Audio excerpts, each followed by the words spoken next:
We talk about anything that affects your faith, your family, or your freedom. So don't go anywhere, because Point of View starts right now.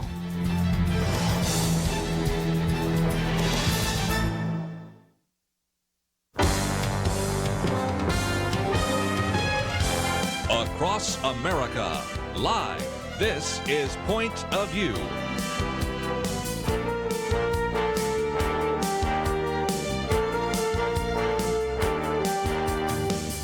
And now, Nick Pitts. And welcome to Point of View on this Tuesday, July 30th, 2019 day. I am your host, Nick Pitts, for this Millennial Roundtable, and joined by the one and only Chelsey Youman of Hoke. I'm going to mess. I almost called it HOCO, like Homecoming Committee. I don't live in Hoke, for anyone who's wondering. Human Coalition Action. That's right. So welcome, Chelsey. So good to have you here.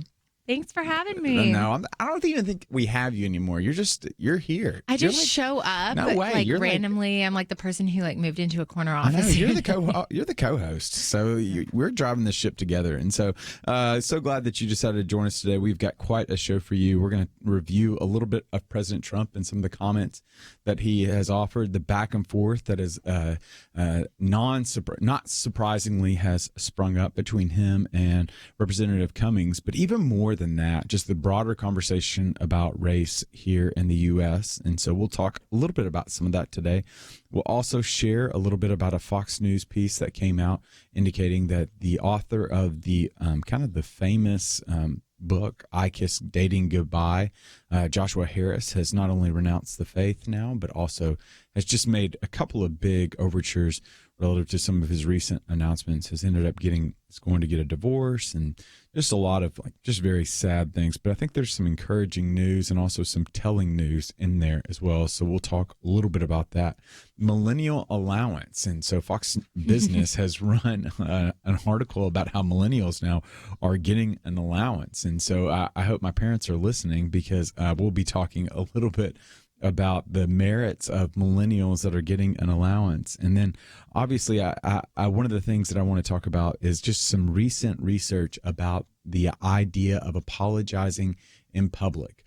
Is it a good thing? Is it a bad thing? According to new research, it doesn't appear to be an advantageous thing for politicians to apologize in public, showing their weakness by saying sorry. And so is this what are we to think about this as a Christian? I'll go ahead and tip my hand. I believe our apology is not contingent upon its public efficacy. I am commanded to apologize when I'm wrong, and it's regardless of whether it's advantageous or not. But we'll look at some of the research with that, and then we'll also be taking some phone calls today, as always. I'm really interested to hear some of your questions and some of your thoughts on especially the Christian author Joshua Harris. I know that book was so pivotal with me and in my life growing up in high school, college, and then post-grad, and what that looks like continuing to move forward. So, but we're so glad that you decided to join us. I want to give you a couple of quick touch points for areas that you can connect with us and learn more about today's show. So you can go to the Point of View website at pointofview.net, where you can find out more information on the show today and the rundown, or you can make your way over to the Facebook page. But obviously, as is often the case, just need you to know, you can be warned that there will be an individual that you will see, namely myself, and so it might scare children. So this is your trigger warning that you will encounter my face. But nevertheless, you can go to the Facebook page at facebook.com/pointofviewradio, where you can find out, watch the show live, and also submit your questions and comments on air. And so let's go ahead and jump into this, Chelsey. The Fox News was reporting, and also just was posted on Instagram, Joshua Harris, the author of the best-selling Christian Guide to Relationships for Young Adults, has announced that his marriage is over and he has lost the faith. Joshua Harris, it sold over 1 million copies around the world after it was published in 1997, it being I Kiss Dating Goodbye.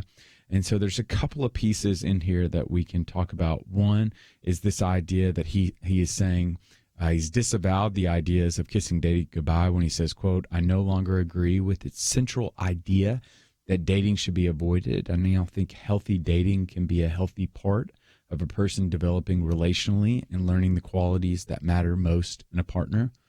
He also then transitioned at talking about that to his separation from his wife, to then separation from the faith as well. And he wrote, quote, "The popular phrase for this is deconstruction. The biblical phrase is falling away. But all measurements that I have for defining a Christian, I am not a Christian." He added then with the LGBTQI piece, but I specifically want to add to this list now relative to repentance, LGBTQ community, which he says, quote, "I want to say that I'm sorry for the views that I've taught in my books and as a pastor regarding sexuality."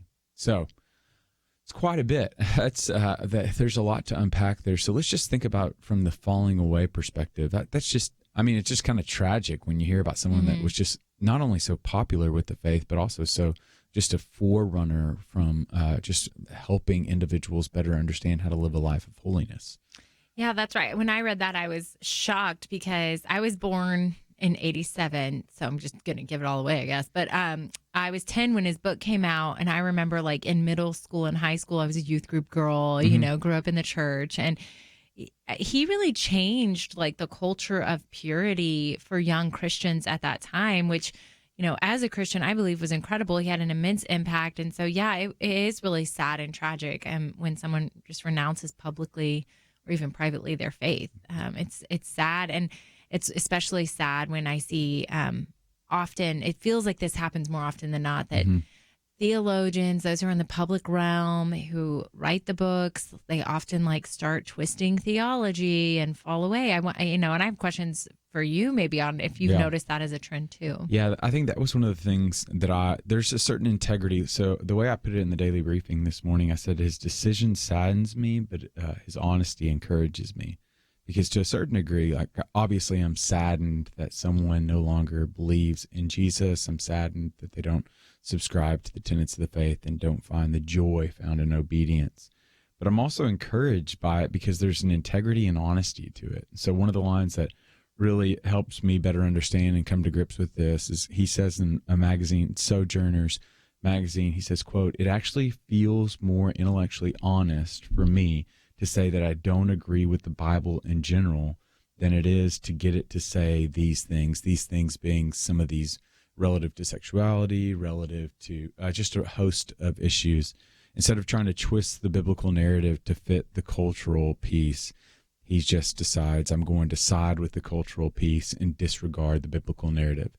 And there's an intellectual honesty there that is obviously hard to hear, but also refreshing as well. I don't find much refreshing about it. To me, it's sad. Like misguided honesty is still misguided. But I think the reason why I'm encouraged by it is that it seems as though, especially within these wars within Christianity, trying to enlarge the tent or trying to twist the biblical narrative to kind of subscribe to the sexual revolution, instead of trying to twist the biblical narrative, they just call a spade and say the Bible says what it says. I believe what I believe, and I no longer believe what the Bible says. I might look at that differently because, first, I don't know that anyone's intent was, well, it might be. I can't speak for anyone. I don't know his heart, first and foremost. I don't know this individual from Adam. I don't know his relationship with the Lord. Don't know what he's been through. Don't know why, apparently, his divorce is a part of this. Yeah. I have no idea. But what I can say is when someone is wrestling with the harder aspects of Christianity, at least they're wrestling with their faith. Yep. You know, at least they're still asking the questions, and he's resolved, it sounds like. Yeah. And we are going to have to take a break, but when we come back, more about the Joshua Harris.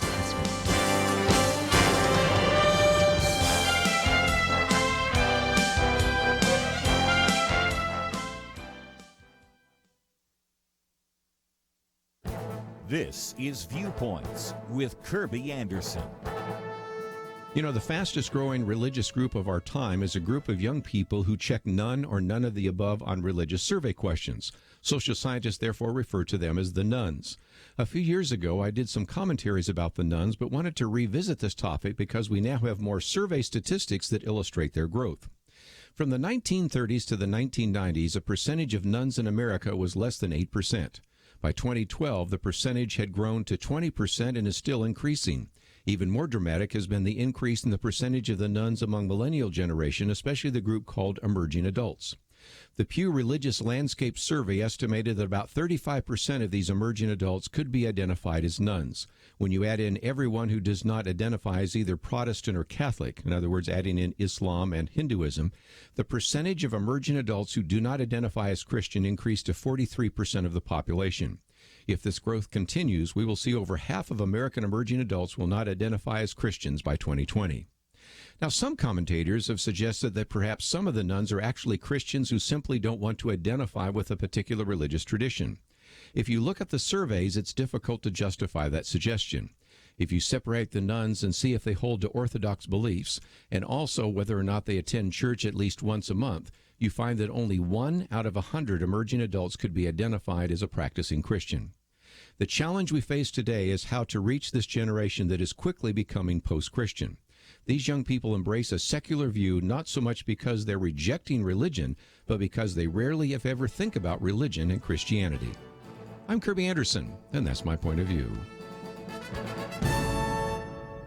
For a free copy of Kirby's booklet, A Biblical View on Anti-Semitism, go to viewpoints.info/anti-Semitism. Viewpoints.info/anti-Semitism.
You're listening to Point of View, your listener-supported source for truth. And welcome back to Point of View. I'm your host, Nick Pitts. I'm joined at the Millennial Roundtable by Chelsey, Youman, and we have been talking about Joshua Harris and specifically his walking away from the faith.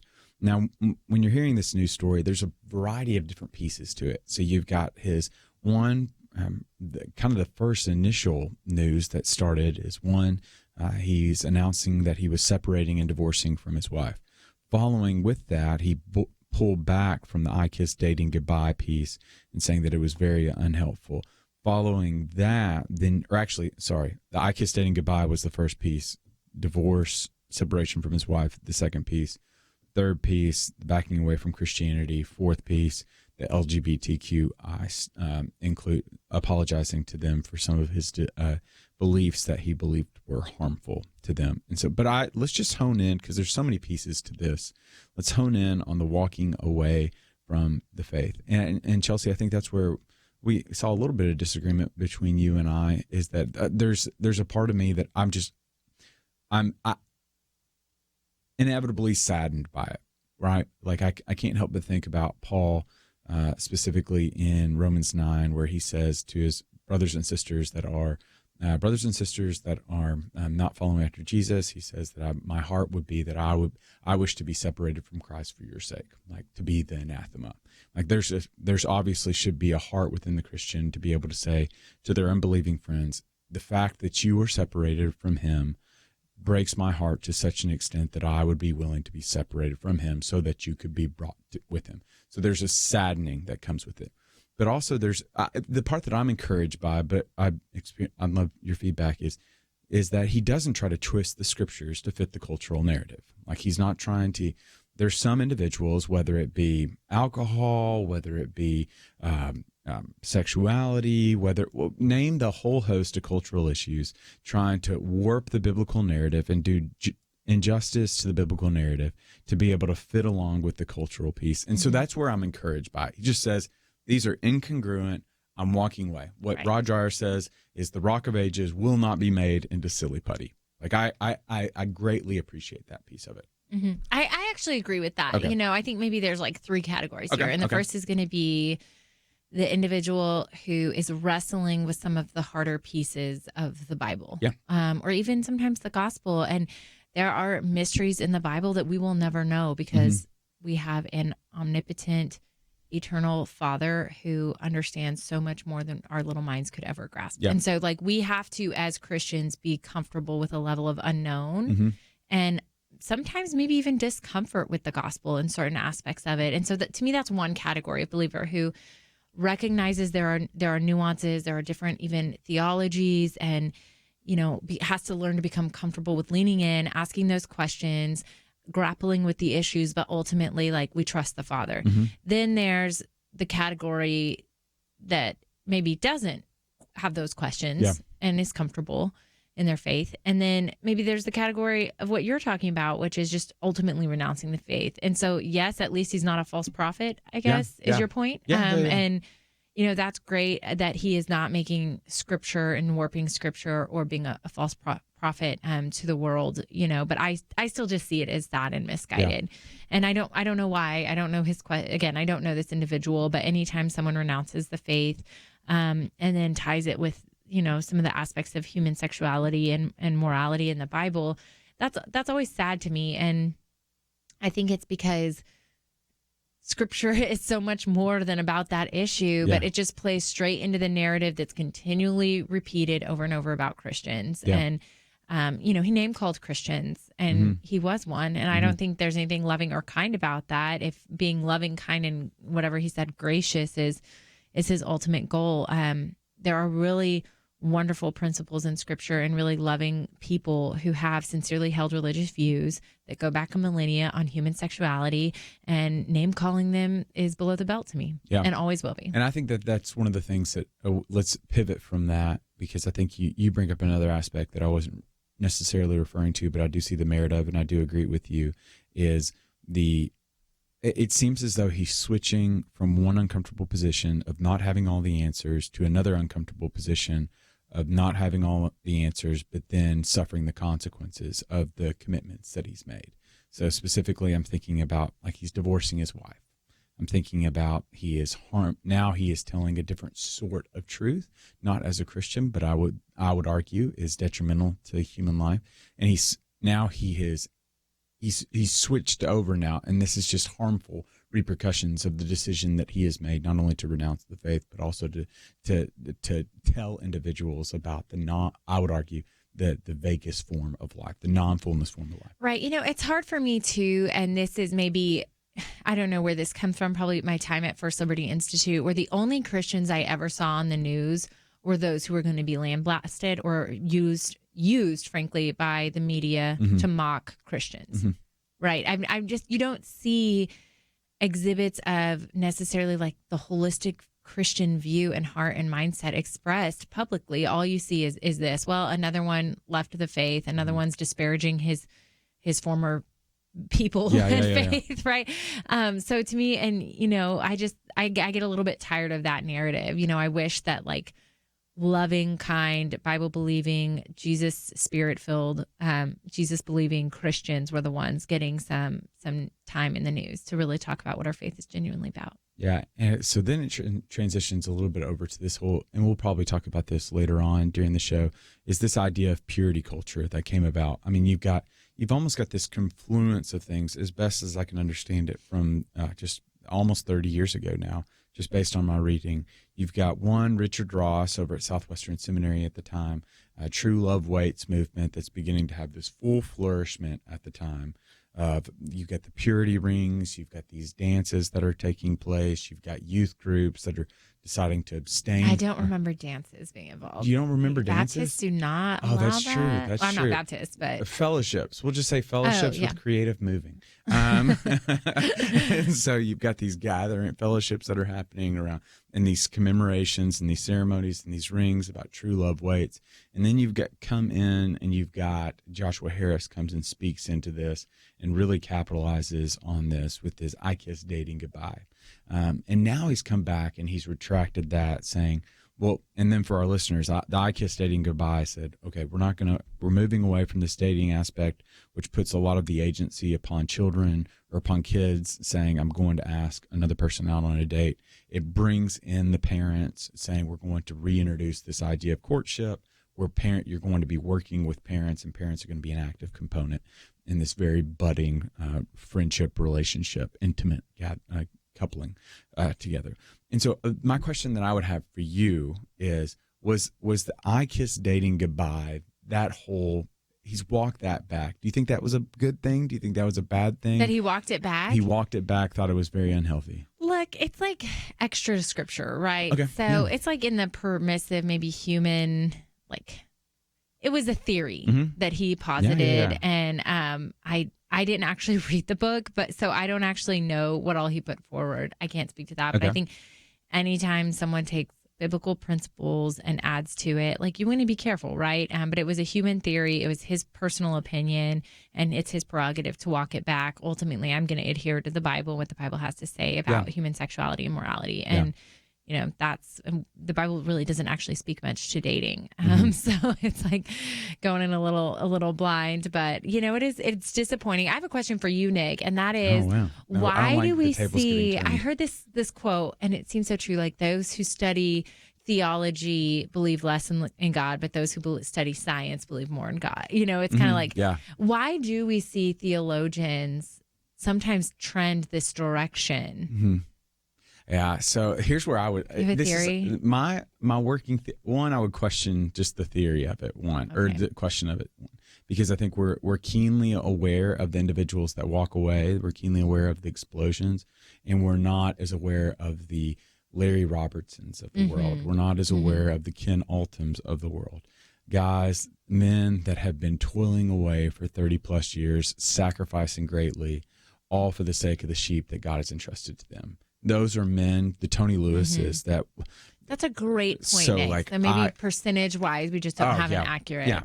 And so those men have shaped me in ways that I will never be able to fully convey with my words, and only in eternity will we know what they have done. But in the media, or not even in the media, just in today's world, if it bleeds, it leads. We're going to amplify the negative news that happens.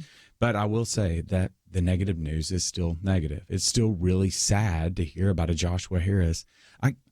Here's the thing that hurts for me. It's not just that this guy was influential. Like, he shaped. Like, I read I Kissed Dating Goodbye. Now, granted, I read it way past. We're coming up on our break. I'll tell you a little bit more. We're going to talk a little bit more about purity culture, and then we'll talk a little bit more about pastors walking away from the faith and what that speaks to in our culture today. But we got to take a break. We'll be back right after this. We live in a digital generation. Point of View is reaching this often overly plugged-in generation with truth. You can keep up with us 24 hours a day using your phone, your tablet, your laptop, or your desktop. Search for the Point of View Radio Talk Show on Facebook, where you can keep up with today's issues, learn about current and upcoming guests by liking us on Facebook. Also, follow us on Twitter. Our handle is @PointOfViewRTS. That stands for Point of View Radio Talk Show. Learn, interact, make a difference with Point of View using new media. And here's one way you can make a big difference. Help us increase our reach by spreading the word among your friends. Share a Facebook post. Tag us in a tweet. With enough joining us to plant seeds, we'll see a tremendous harvest. Come on, it only takes a minute. Search for Point of View Radio Talk Show on Facebook, @PointOfViewRTS on Twitter, and subscribe to the Point of View Radio Talk Show channel on YouTube. Learn, interact, share. The Point of View Radio Talk Show. Point of View will continue after this.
You are listening to Point of View. The opinions expressed on Point of View do not necessarily reflect the views of the management or staff of this station.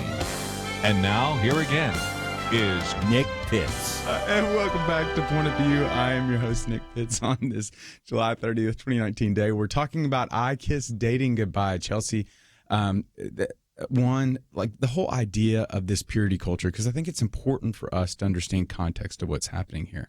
One, just context of the show. We're talking about Joshua Harris. Joshua Harris has just recently announced he stepped away from the faith. Two, he's apologizing to LGBTQI individuals for the harm that was done relative to their relationships. Three, he's separating and divorcing from his wife. And four, he's apologizing for the unhealthy message that he sent relative to kissing, dating goodbye. When Kissing, Dating Goodbye, early 90s was happening and really gained steam in the late 90s, what you have is this idea of, one, parents are becoming more actively involved in the courtship instead of dating. Two, you're having individuals that are doing the true love waits, purity ring. And now, so from my perspective, we were sharing off air a little bit. Like I wasn't a Christian during that time. I was a heathen, as my papa would say, and maybe some of our older listeners would understand. Like but I wasn't a crazy guy, but I just wasn't. I didn't understand a lot of it. To say the very least. But I think there was an interesting piece that I want to highlight that I think is good for us to talk about a little bit. And I'd be interested in your thoughts, because you grew up in the church and you saw the fullness of life and walking in obedience. So David French over at National Review, and we'll link to this on the Facebook page. He says, quote, "It worked like this: sexual sins stain young persons, even if Christ forgave them. They would walk into marriage diminished in some crucial ways. The white dress fundamentally was a lie." He goes on to talk about during his time as a youth minister, all too many times, quote, "I saw the despair. A young person would come up to me and say, 'I screwed up.' They would really mean, 'I'm ruined.' Their storybook dreams were dead." He continues and he says, quote, "Sometimes the despair would trigger wild rebellion. If they were ruined, then why would they care about obedience?" And then he concludes by saying, "In point of fact, the gospel message rests on bad news, then on indescribably good news. You were never pure to begin with." And he kind of ends on kind of a harsh point. He says, quote, "Harris has famously repented of his past legalism, and that makes his departure from the faith particularly poignant. He helped define young people by their sin, and then he left. He's like an inadvertent arsonist who flees the burning house rather than help fight the fire he helped ignite," which is quite literally the epitome of a hot take, like with that. Yeah. And so your thoughts on maybe some of that? I find very little that David French says that I don't agree with. I mean, he really just has such a great way to think about these things. He obviously lived as a minister during that time. Yeah. I want to be careful not to just generalize too much about the 90s and the purity movement, because I think every single church expressed this differently, right? And every single parent had the discussions with their children, or didn't, differently. And so it's hard to generalize, what the movement was about. But I agree with David French that I think what he's getting at is that sexual sin is no different, biblically speaking, than any other sin, right? And so the whole gospel is about understanding our depravity and our sinful nature, whether it's quote unquote the good girl sins, pride, anger, distrust of the Holy Spirit, like those. It's all sin, and it's all human depravity, and it's the beauty of the gospel is understanding your depravity before a holy God and understanding He loves you anyways, and He will forgive you anyways, and so. To get away from the purity topic a little bit, I think what David French is getting towards is he missed the point. Yeah. The point isn't the legalism. The point isn't the measuring up or the failure here lives to a ruined life. The point is forgiveness and being reconciled to the Lord. Yeah. And I'd be interested to hear what you all have to say if you were a parent, if you were a kid that grew up during that time like we did. You can call in at 800-351-1212. Again, that number is 800-351-1212. Or you can make your way over to the Point of View Facebook page at facebook.com/pointofviewradio. You can share your comments online, and we'll try to get to them over the air.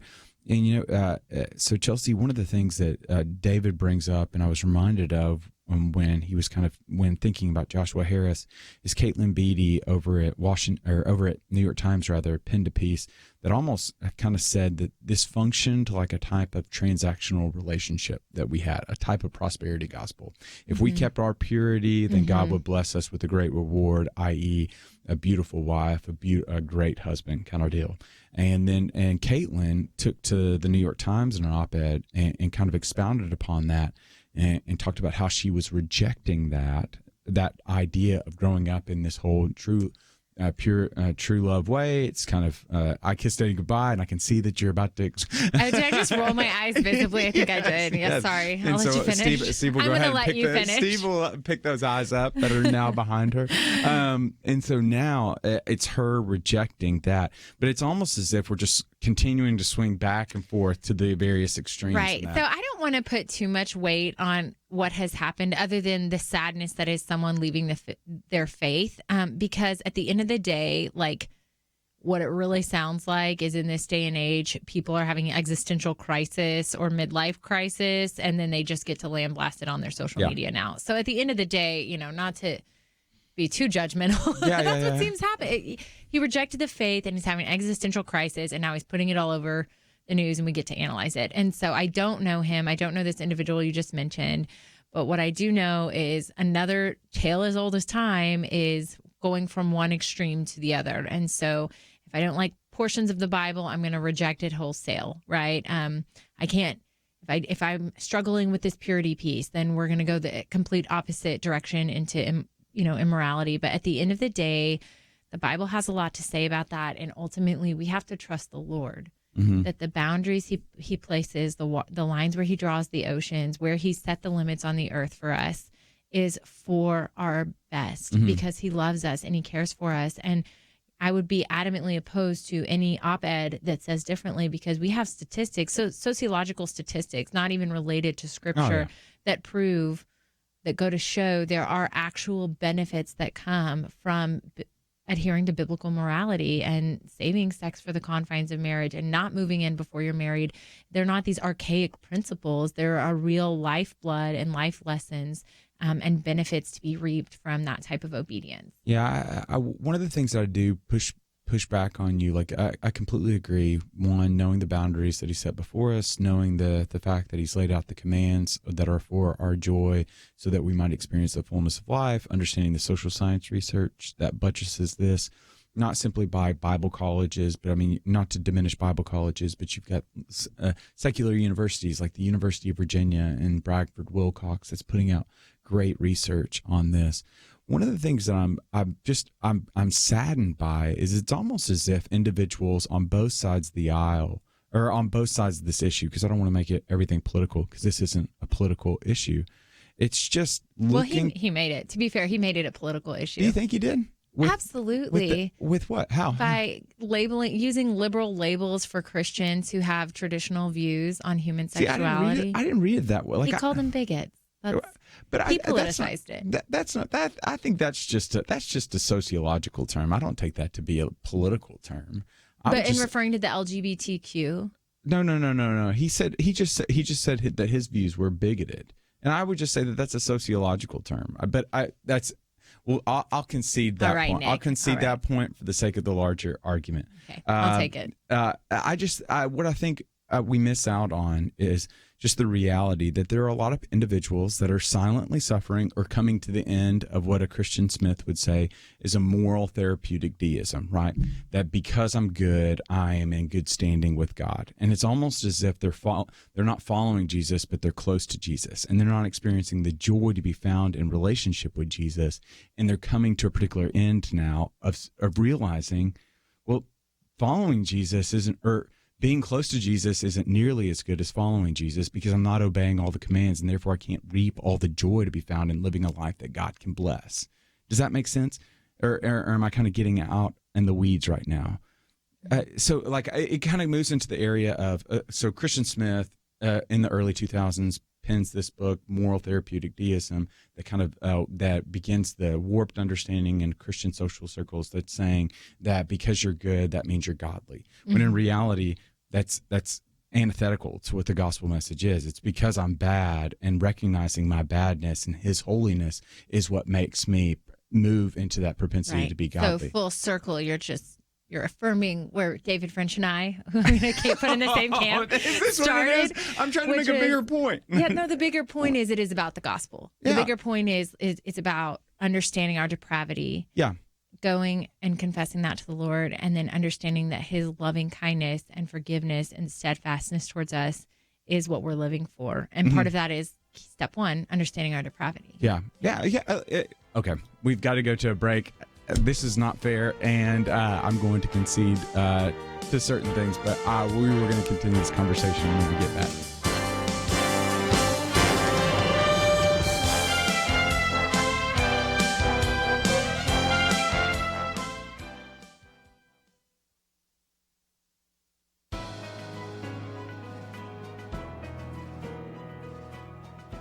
Welcome to the First Liberty Briefing. I'm Jeremy Dice. When a student group demanded that Yale Law School end financial assistance to students choosing to intern or work for faith-based organizations, Yale complied. Now, they're under investigation. Yale University's endowment is $29.4 billion, yet it receives in excess of $480 million in federal grants and contracts. As a private institution, Yale is entitled to discriminate on the basis of religion. However, under federal policy, federal contractors and grant recipients are not. Now, Senator Ted Cruz, chairing the Senate Judiciary Committee's Subcommittee on the Constitution, has opened an investigation. The question is whether Yale's new policy runs afoul of President Trump's executive order designed to improve, quote, free inquiry, transparency, and accountability at colleges and universities. According to the executive order, the various federal agencies administering grants and contracts to the nation's top institutions of higher education are to take appropriate steps to ensure institutions that receive federal research or education grants promote free inquiry, including through compliance with all applicable federal laws, regulations, and policies. Yale Law School's policy of no stipends for religious work violates this policy. Taxpayers should not subsidize that decision with $500 million in aid. Religious organizations provide tremendous value to the citizens of this country, but Yale's policy treats them as a scourge. To learn how First Liberty is protecting religious liberty for all Americans, visit firstliberty.org. Hi, I'm Kelly Shackelford, President and Chief Counsel of First Liberty Institute. I hope you enjoyed this episode of First Liberty Briefing. You can learn more amazing stories about how everyday Americans are standing up and saving religious freedom. Just visit firstliberty.org. You'll be inspired, educated, and informed. Visit firstliberty.org right now.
Now, back to Point of View, your listener-supported source for truth. Back to Point of View. I'm your host, Nick Pitts. I'm joined by my co-host, Chelsey Youman.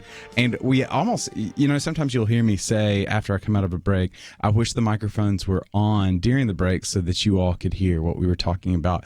And I forced us to go into a cone of silence because Chelsey asked a pressing question because I wanted to save it. For the benefit of the audience. I wanted to save it for our time when we were on air. And so, Chelsey, your question was, and correct me if I'm wrong, your question, would I rather live in a society in which there is, in the way that I heard it, is morally decadent, where there's just a lot of lewdness is the emphasis, or would I rather live in a culture that was puritanical in nature? Yes, but my Okay. point being, in the 90s, Mhm. the more puritanical nature that the Christian movement had versus today, where there's no parameters on that topic, and then Christians, I feel, are conceding far more on that topic than they need to be culturally popular and nice. Would we rather have puritanical Christendom when it comes to biblical human sexuality, or what we have now, where there's no rules, there's no parameters, and it's much less of a topic And so ever covered in church? Yeah, so here's where I would, and maybe this is me evading your dichotomy to an extent, because in your world, we'll go back to the 90s, divorce was running rampant, right? And so, so for example, in the daily briefing this morning, I alluded to the fact that a British woman is marrying a 91-year-old chandelier. Like, that is just, it's completely out there. But I also know that in the 90s, you had upward almost 50% of marriages that were getting a divorce. Is that less now, though? Yeah, oh yeah, it's significantly. But less people are getting married. Yeah, it's significant. Oh yeah, because cohabitation rates. Yeah. So I would say that, but then I would, to a certain degree, I would say, well, I'm glad that you're not getting married and suffering the ramifications of a divorce. Now, I agree. Like, I think cohabitation is wrong, and it's not something that would be conducive for for a couple that was seeking to live according to the biblical narrative. But I would say that both are wrong, and like both are unideal. Like, my ideal world is understanding, or maybe let me put it better like this: it seems as though the question that you were asking, would I rather live in a decadent society or would I rather live in a puritanical society, one that's suffering from a bout of legalism, one that's suffering from a bout of antinomianism in theological literature. And so I both are. That's the prodigal son, right? Do we have a bunch of younger sons that are running off, experiencing their exploits, and then coming back to the father? Or are we just the silently suffering, embittered son? And I even point this out, and this is one of the things that I... You still have a picture team, by the way. And, and so here's where I'll come back and pick my team. But let me tell you what Tim Keller, in his book Prodigal God, he said, quote, "Neither son loved the father for himself. They were both using their father for their own self-centered ends rather than in loving, enjoying, and serving for him for his own sake.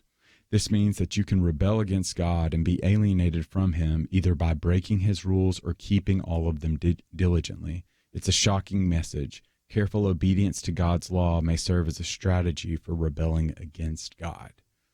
I think that's such a keen point. And this is one of my critiques against the legalism, especially from my own perspective growing up, because I just watched it from afar because I wasn't of the faith, that the legalism was the straining of the gnat, as Jesus would say, in order to be able to obey the commands of God.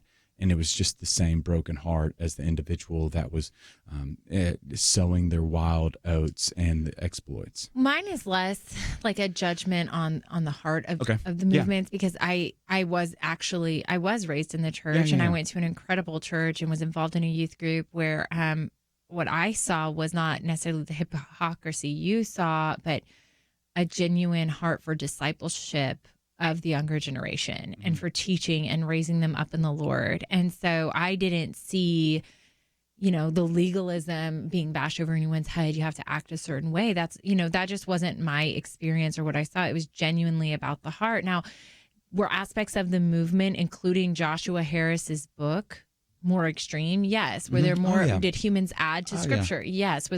Is there legalism? Yes. But at least I felt that truth was being spoken and truth was being taught, and the discipleship was happening. So in that regard, I would much prefer the church to be the church on this issue, as they should all issues in the Bible, not just this one. And what I've seen instead is over time, churches speak less about the issue from the pulpit. They disciple less on the issue, and our culture is just so sad to me and backwards now than it's ever been. But here's where I'm going to surprise you. I believe that the Christian church, when there is a winnowing out and there's persecution, which there has been increasingly over the last few years, their faith is strengthened, and the Christian church becomes stronger ultimately in the end. And so if that's the result of this, is faith being more authentic and less, Bible Belt, which is what we both were raised in. Then that's ultimately a success. So here's where I completely Absolutely, completely agree with your last point. One of the things that I would be interested in, here's where I'm often at fault, especially in my theoretical academia world. I cannot allow the threat of failure to keep me from trying. And what I mean by that is I think anytime you're trying to apply biblical principles onto a ever flexing, constantly changing cultural narrative with broken individuals, there's going to be flaws in it. I think there will be no perfect system that's put into place when you apply the timeless principles and unchanging word of God to a very constantly changing, evolving culture with broken individuals. I think there will always be inherent flaws within that practical system, but it shouldn't keep us from trying to the extent like that should not keep us from trying. Now, here's where I would press, and I would be interested to hear your perspective just from your thing. Was your church, you kept on emphasizing the church needs to. Well, I would argue that there's a movement within the church right now that is putting less of an emphasis on the church helping individuals, especially when it comes to children, and more of an emphasis of empowering families to help individuals. Right. So I meant big C church. So not I did not mean elders. I did not mean the pastor, although, youth pastors are a huge role in discipleship. Huge but I helpful in that. meant the parents were involved. And then here's where I would press you on. And I just ask for your opinion. Were your parents more pivotal in that space for you growing up, or was your church more pivotal?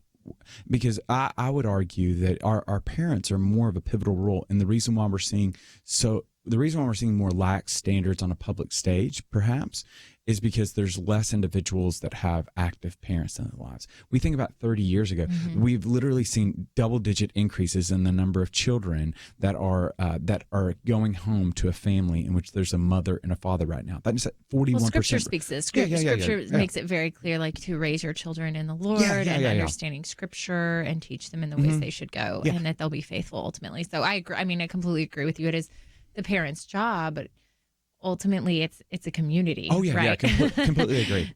It takes a village, one might be able to say, but not in like the Hillary Clinton version. But no, it's still true though to a large degree, but from a biblical standpoint. But we got to take a break right now, and this was like I feel like this was a really good back and forth because I was right sometimes, you were right sometimes. I'm always right, so it's not a surprise to anyone. Okay, we'll be deferential. I'd be curious to hear what the listeners have to say, though. Yeah, so you can call in. We'd love to hear from you. You can call in at 800-351-1212. Again, that number is 800-351-1212. Or you can leave a little note on the Facebook page at facebook.com/pointofviewradio. And what you share online, we'll try to get to over air, but we have got to take a break right now. But when we come back, we're going to shift gears a little bit, continue to talk about this, but I'm really interested in your thoughts relative to President Trump and these recent skirmishes that have come about due to his back and forth on Twitter, as well as with Democrats, and specifically targeting Baltimore and Representative Cummings. We'll be back right after this.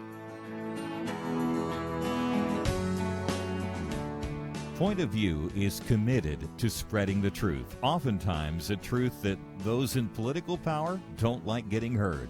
But the only way it can be heard is if our teams stand strong together, if you do what you can to support the Point of View Truth Team. It's having an impact, as we heard recently from U.S. Representative Louis Gohmert. Everywhere I go, I hear people that you have influenced, that Point of View has affected. You have made such a difference, and you rely on people to contribute, and if they don't contribute, then that truth does not get heard. Help Point of View make a difference. Pray and consider what level is right for you. $30, $65, $100 a month, or even more. Please do what you can. 1-800-347-5151, or visit online, pointofview.net. Look near the top right for the link that says Become a Monthly Partner. Join the Truth Team, 800-347-5151, and pointofview.net. Point of View will continue after this.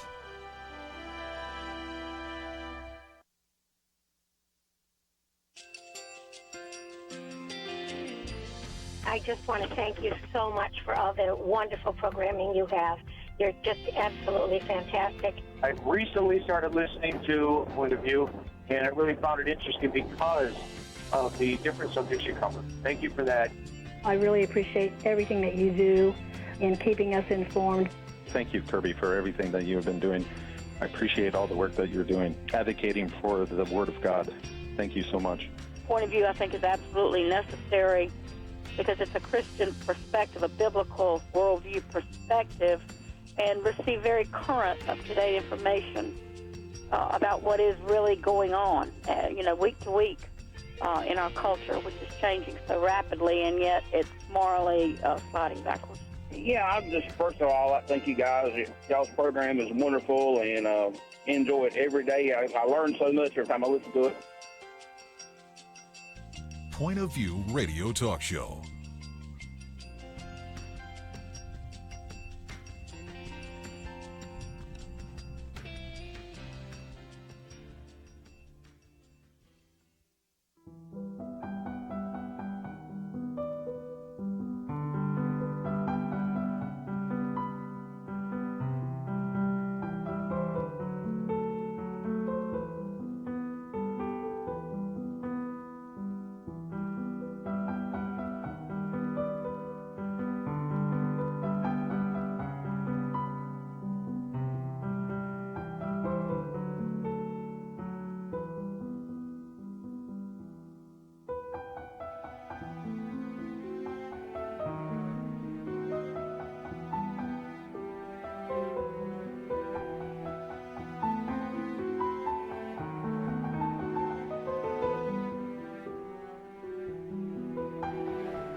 Hi, this is Kirby Anderson. Each day we take on the tough issues and provide a biblical perspective to them. The topics we cover are wide-ranging: apologetics, theology, prophecy, creation and evolution, intelligent design, marriage, family, child-rearing, the millennial generation, trends in society, politics, economics, business, religious liberty, the Constitution, public policy, foreign policy, military policy, tensions in the Middle East, abortion, homosexuality, pornography, sexual ethics, media, technology, history, and America's godly heritage. We talk about anything that affects your faith, your family, or your freedom. So don't go anywhere, because Point of View starts right now.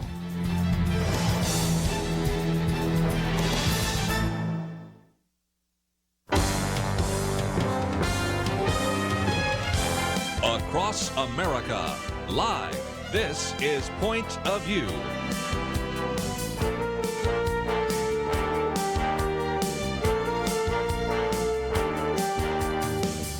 And now, Nick Pitts. And welcome to Point of View on this Tuesday, July 30th, 2019 day. I am your host, Nick Pitts. I'm joined at the Millennial Roundtable by Chelsey Youman of the Human Coalition Action. Is there a "the" in front of it, Chelsey? It's just Human Coalition Action. Human Coalition Action. Okay, so no type of article whatsoever. And so grateful that Chelsey has joined us here, making our way into the 1 o'clock hour. And then we have with us over the phone the one, the only Michael McAfee. Michael, how are you today?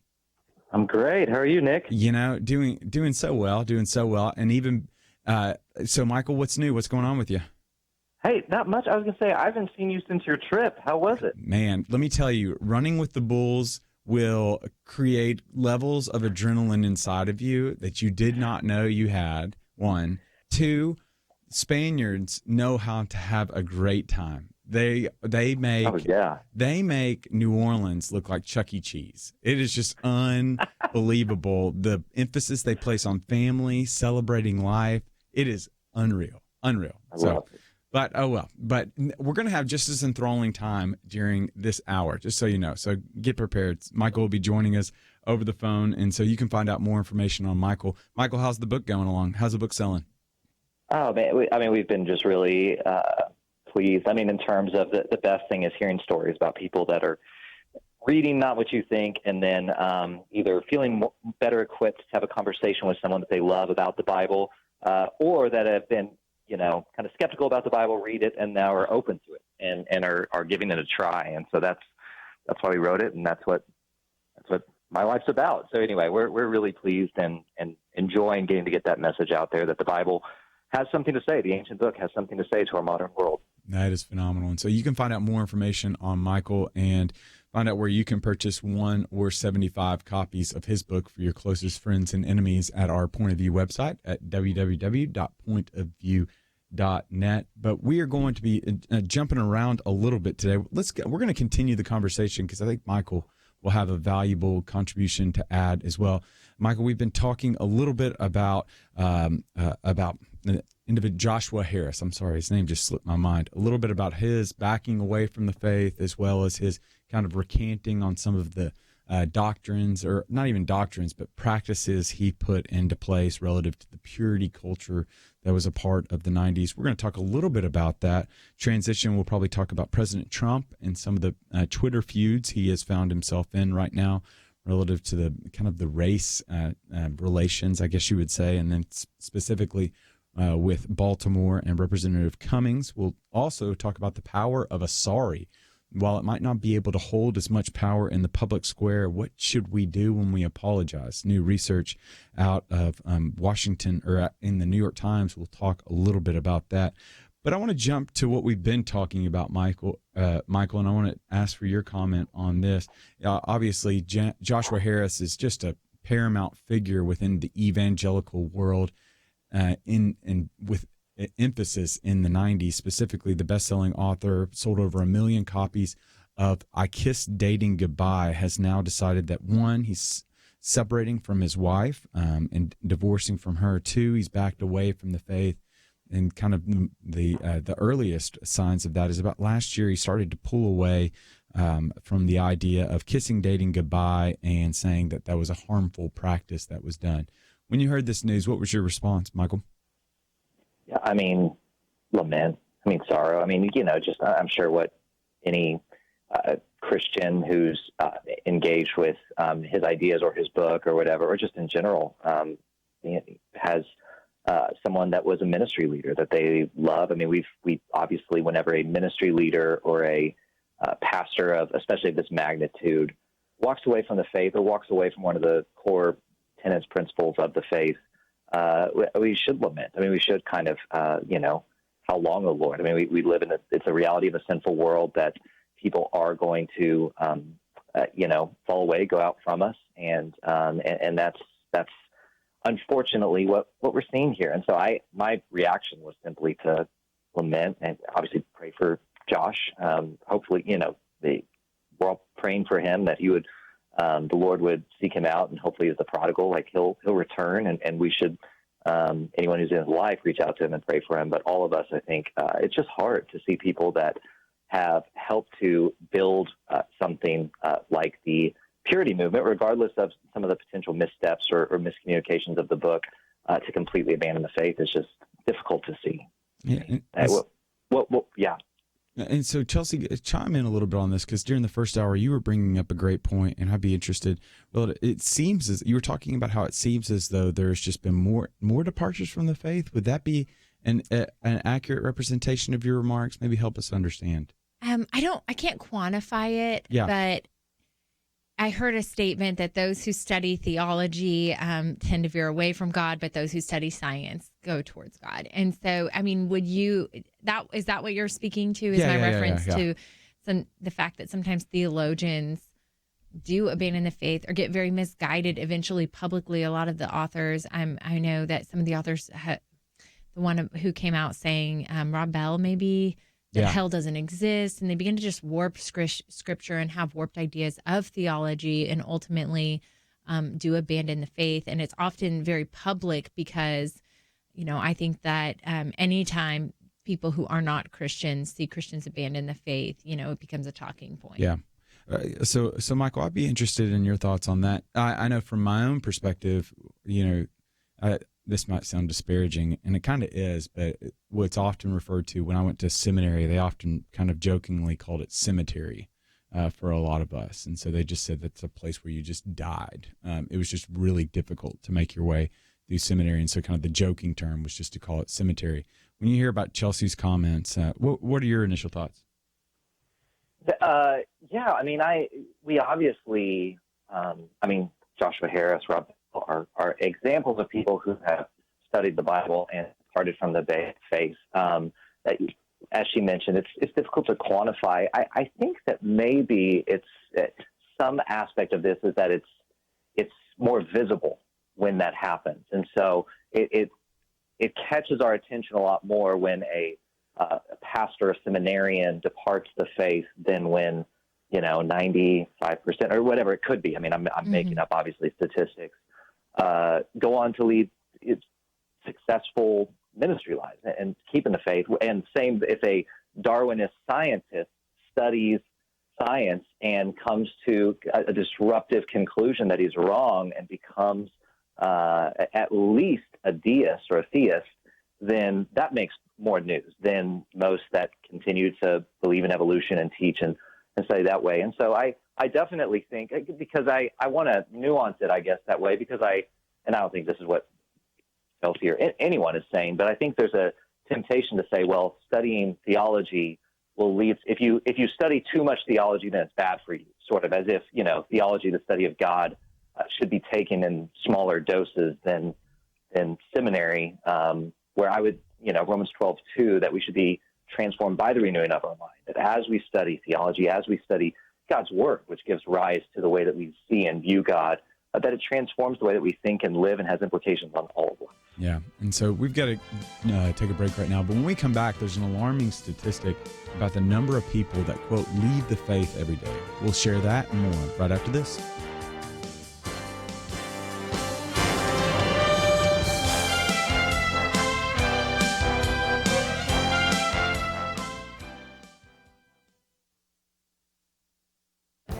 This is Viewpoints with Kirby Anderson.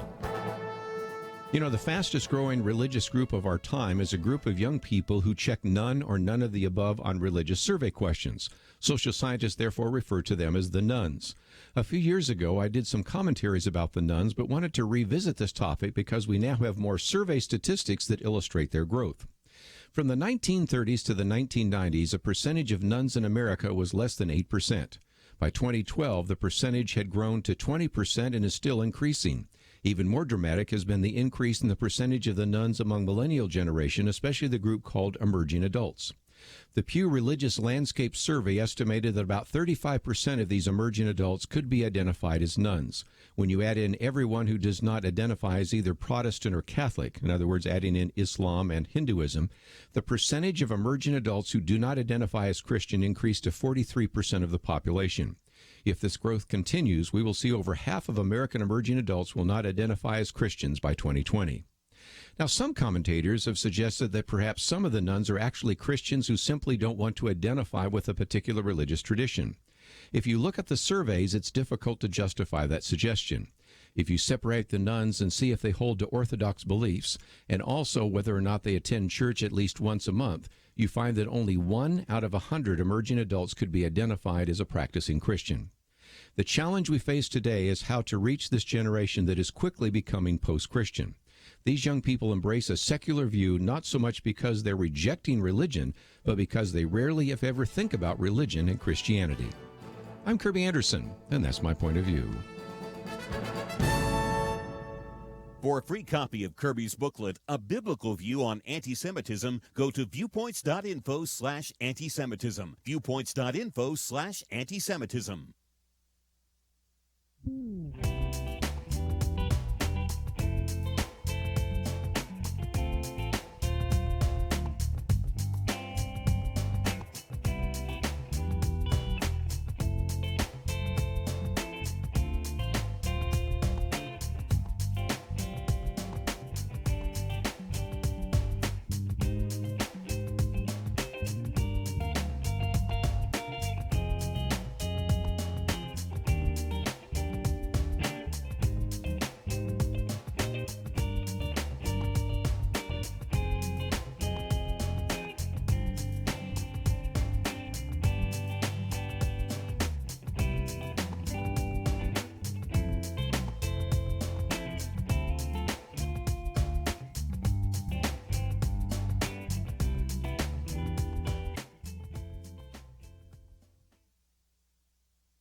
You're listening to Point of View, your listener-supported source for truth. And welcome back to Point of View. I'm your host, Nick Pitts, on this Tuesday, July 30, 2019 day. It's Millennial Roundtable.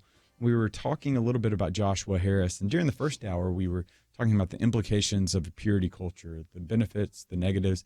During this hour, I want to focus a little bit in on this idea of are we losing the culture, or specifically what Chelsey was alluding to earlier, this idea. It seems like more and more people are leaving the faith right now. And there was a recent study that was put out that indicated that approximately 3,500 people are, quote, leaving the faith and each day here in the U.S. And so, Chelsey, I think you bring up a kind of a good point. I'd be interested to know your thoughts, and then we'll follow up with Michael. Are we losing influence in the culture? Are we losing this culture that we find ourselves in right now? You know, I think overall, yes. I live in the Bible Belt, and I live in Dallas, so there's like a church every half mile. But even with that, I think we can look around and say that the culture as a whole, we see less Christians are being considered more of an anomaly, are considered more of a rarity, or are more misunderstood than ever. And, you know, we can look back in times where culture has always had rebellious phases. If you think through the 20s, was a big change in culture, a big shift in human sexuality and morality happened in the 60s. And we've continued down that path. But what I'm speaking to is I think church attendance is lower than it's ever been. The sharing of the gospel is lower than it's ever been. And even statistically speaking, those who are attending church read their Bible less than ever before, or know scripture less than ever before. And so while I think that we've always had phases of our culture where there have been, extremes or rebellion or changes against the establishment, what what I think is disconcerting to me is that maybe the Christian values, like the real root and core of what we do, grace, the gospel, forgiveness, that is not necessarily being as pervasively taught as it has been in the past. Michael, what are your thoughts on that? Yeah, I think I agree. And an aspect of this, I'd be curious what you all think is I think part of what we're seeing is certainly a loss of Christian influence on the or Judeo-Christian values, maybe. But I wonder how much of it is sort of a dying of cultural Christianity versus true believers, right? And so there is I think it's right for us anytime any society kind of begins to veer away from maybe broader Judeo-Christian values for the sense of that as Christians, we believe that leads to the maximum human flourishing, at least to human rights and 100 other things.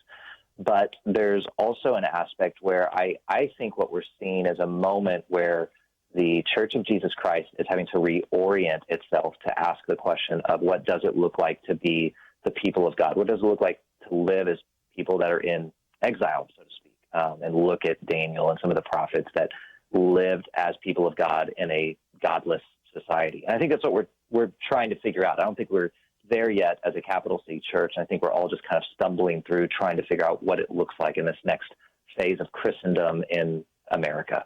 Yeah. And so here's where I'll be the voice of antagonism. I'll be the devil's advocate here.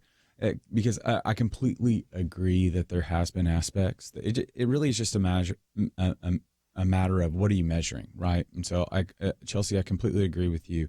If you look at the social studies, it clearly indicates that 1, people are attending church less. 2, people are giving to churches less. 3, people are reading their Bible less. 4, people are praying less.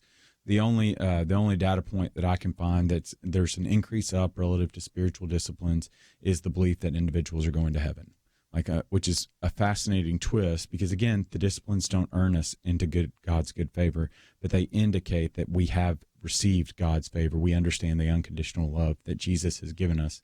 And for individuals that largely spend their earthly life running away from God, it's hard to believe that they would want to spend eternity with God, which is heaven.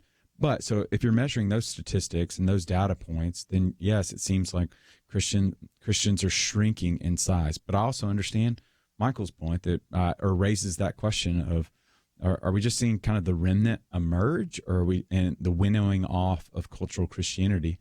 Because I mean, to a certain degree, then you can point to the reality that comparative to 30 years ago, homelessness is down, the poverty rate's down, racial relations are that are much better than they were 30 years ago. Hunger rates are down, divorce rates are down, and so to a certain degree, those are up. And I think you can make an argument that Christians are contributing in those aspects as well. So how would you respond to that? Maybe the question would be not necessarily what are the number of Christians shrinking, but is the influence of Christians growing?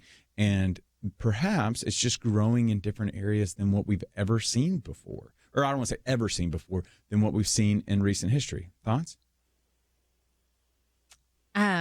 Michael, I don't know if you have anything you want to speak to that. I don't know. We're kind of theorizing at this point, but I do agree. I thought Michael brought up some really great points about at the end of the day, when the church is, for lack of a better word, persecuted, which I don't know that we necessarily are as much in the United States as there are internationally, it tends to thrive historically and grow and deepen. And so, if that is the ultimate result, then that's a good result. Thoughts, Michael? Yeah, I think you bring up a great point, which is that first off, to Chelsey's point, we're not persecuted at this point. That while there could be some cultural opposition, that the cost for being a Christian is relatively low. It used to be nothing. It used to be advantageous. I mean, people would identify with the church even if they didn't really believe in Jesus or God in general for social benefit. You couldn't be a politician without being a church member somewhere at one point. And so I think that that's the dying off of cultural Christianity that long term will be good for the church. And I also agree with you that there are many Christians who are advocating and we're seeing advancements of Christian influence in spaces that may not be as institutional or overt. And I think that one weakness right now of the Church of Jesus Christ at large is that we often will malign our own who are making great advancements but aren't doing it with an explicit Christian gospel and everything. So if they're advancing social good but not sharing the gospel, they're still able to contribute to helping the flourishing of people, while also, in addition to that, as Christians, we understand the purpose of everything we do is ultimately to glorify God by making disciples. So I definitely would love to see better and more Christian advancement and Christian influence in a way that is a genuine reflection of true faith and not a cultural Christianity. Yeah, I think that you bring up a great point. It makes me remember Michael Lindsay has a book out on this that he delineates and he identifies rather two different types of Christians. He would say that there are populist Christians and then there are cosmopolitan Christians. And cosmopolitan Christians would be the individuals that enjoy a glass of wine, that enjoy going to an art gallery opening, that will be at church on Sunday morning, but probably aren't as likely to go on for Sunday night prayer meeting or Wednesday night midweek fellowship or the potluck. Whereas the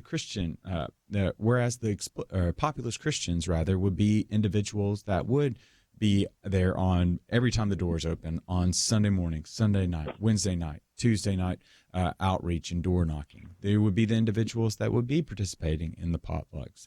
They wouldn't probably indulge in a glass of wine, but they would be going to the Billy Graham revival or something of that nature, and are less likely to go to an art gallery opening. And so I think you bring up a great point, Michael, is just that understanding that it's the body of Christ, that you've got some people that are thumbs, that are more populist in nature, and other people that are toes, that are more cosmopolitan in nature. And coming to that agreement, allowing us the Father's joy to pour over us as we live in fellowship together, I think will be increasingly important as we understand the winnowing off of cultural Christians and see the remnant for what it is, in order that, one, we might be able to exert influence for the glory of his name, for the good of this world, and for the joys of our soul. But I'd love to hear from some of our listeners. What do you think relative to this to the question of, are Christians losing their influence in the culture? Is the Church of Jesus Christ here in the United States, is it losing its influence? So you can call in 800-351-1212. Again, that number is 800-351-1212. You can call in, ask that question, is the church losing its influence in the American culture? Or you can jump over on the Facebook page, facebook.com/pointofviewradio. You'll see the live video box, and then right underneath that, you'll have an opportunity to leave a comment, and you can feel free to leave a question or your response as well, and we'll get to that over air. But we've got to take a break right now. But when we come back, we're going to talk a little bit more about this topic in particular. Are Christians losing their influence? And if they are losing their influence, what are the best steps forward when thinking through the millennial response, as well as just this upcoming generation relative to Generation Z? But we got to take a break, but we'll be back right after this.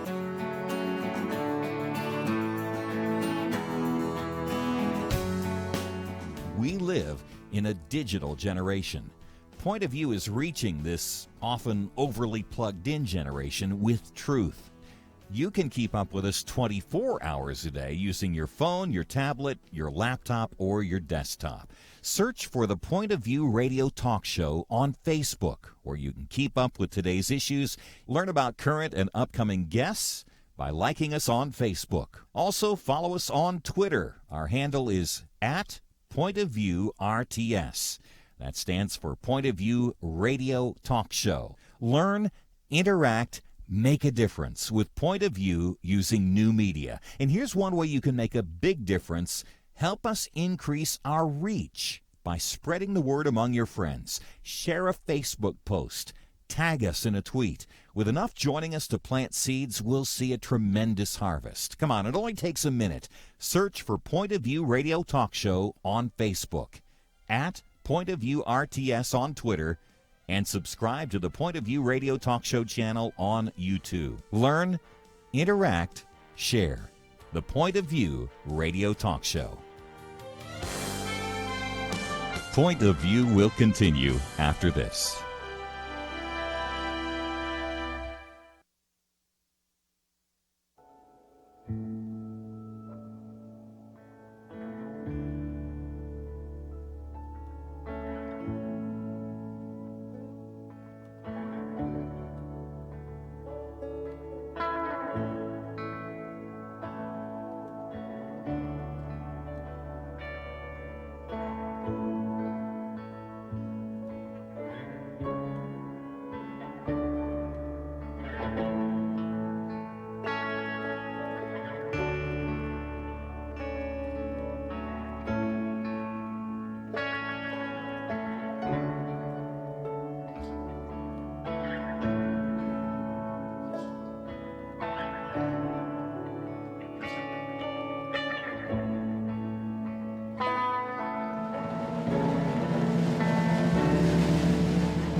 You are listening to Point of View.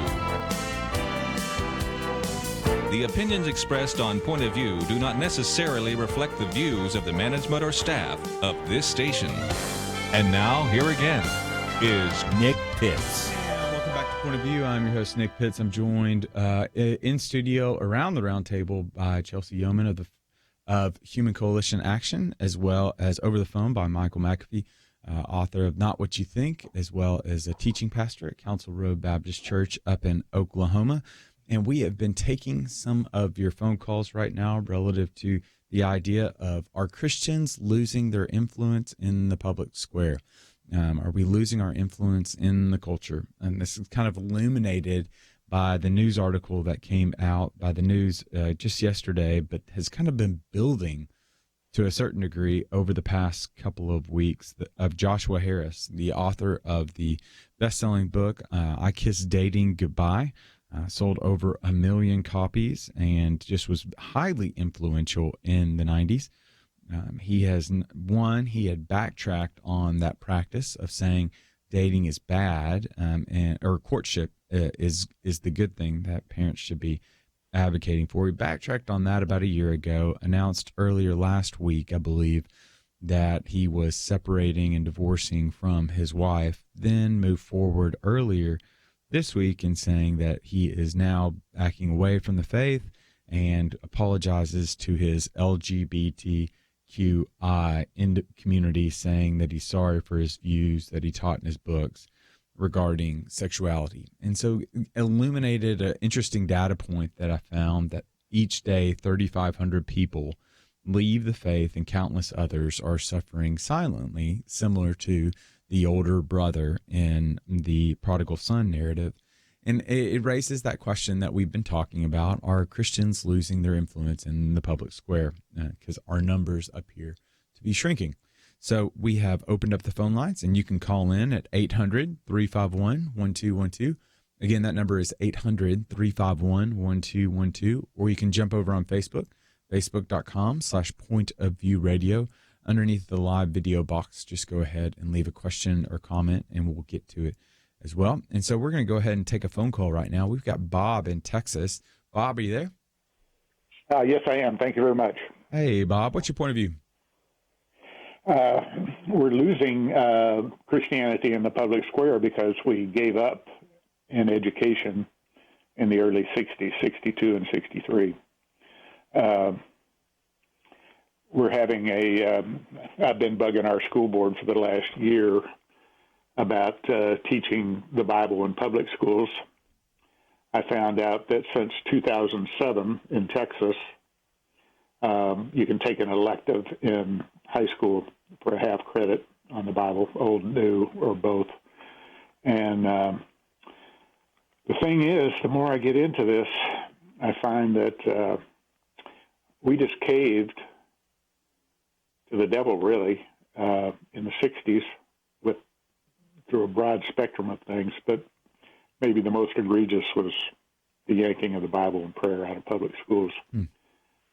The first things that our early Congress did, which included 25% of the signers of the Declaration, was to pass a resolution and commission the printing of 10,000 books for use in public schools. Mm-hmm. And that book is the greatest of the great books, is the Bible. Mm-hmm. And so if we get a Hugo Black, who is never a judge, but was an authority in the Ku Klux Klan, to come in and say, you've got to take the Bible out, we as citizens made the most gross mistake, because we did not know our history and we only know our Bible. Yeah. So yeah, I made 4 comments on your YouTube live chat. Okay. And I guess the most pertinent one is, we practice what we learn. Yeah. If we don't learn in school, we don't practice. Yeah. Yeah. Well, Bob, thank you so much for your question, for your comments. I really do appreciate it. Michael, let's go to you on this. How influential is the school in the spiritual development of the children and in the influence of the culture? You know, there's a part of me that I am indelibly grateful for the role that the school played in me, just because I can recount quite literally tens and 20s and 30s of teachers that were just instrumental in making sure that I was shaped and formed and really helped pull my butt over the graduation finish line to a large degree. And I do wonder, though, is the school really the barometer by which that we should measure the spirituality and the influence that we have in the culture? Is it really as influential? What are your thoughts? I definitely think that obviously education, school has a tremendous shaping and influence on the next generation. Who was it that said, the hand that rocks the cradle rules the world, that those that shape the mind of our youth have incredible sway over the future of our culture. And so I definitely agree with the caller that we should be concerned and involved in our public education system and in schools in general, and just in your own local churches, shaping the minds and hearts of children and youth to get involved.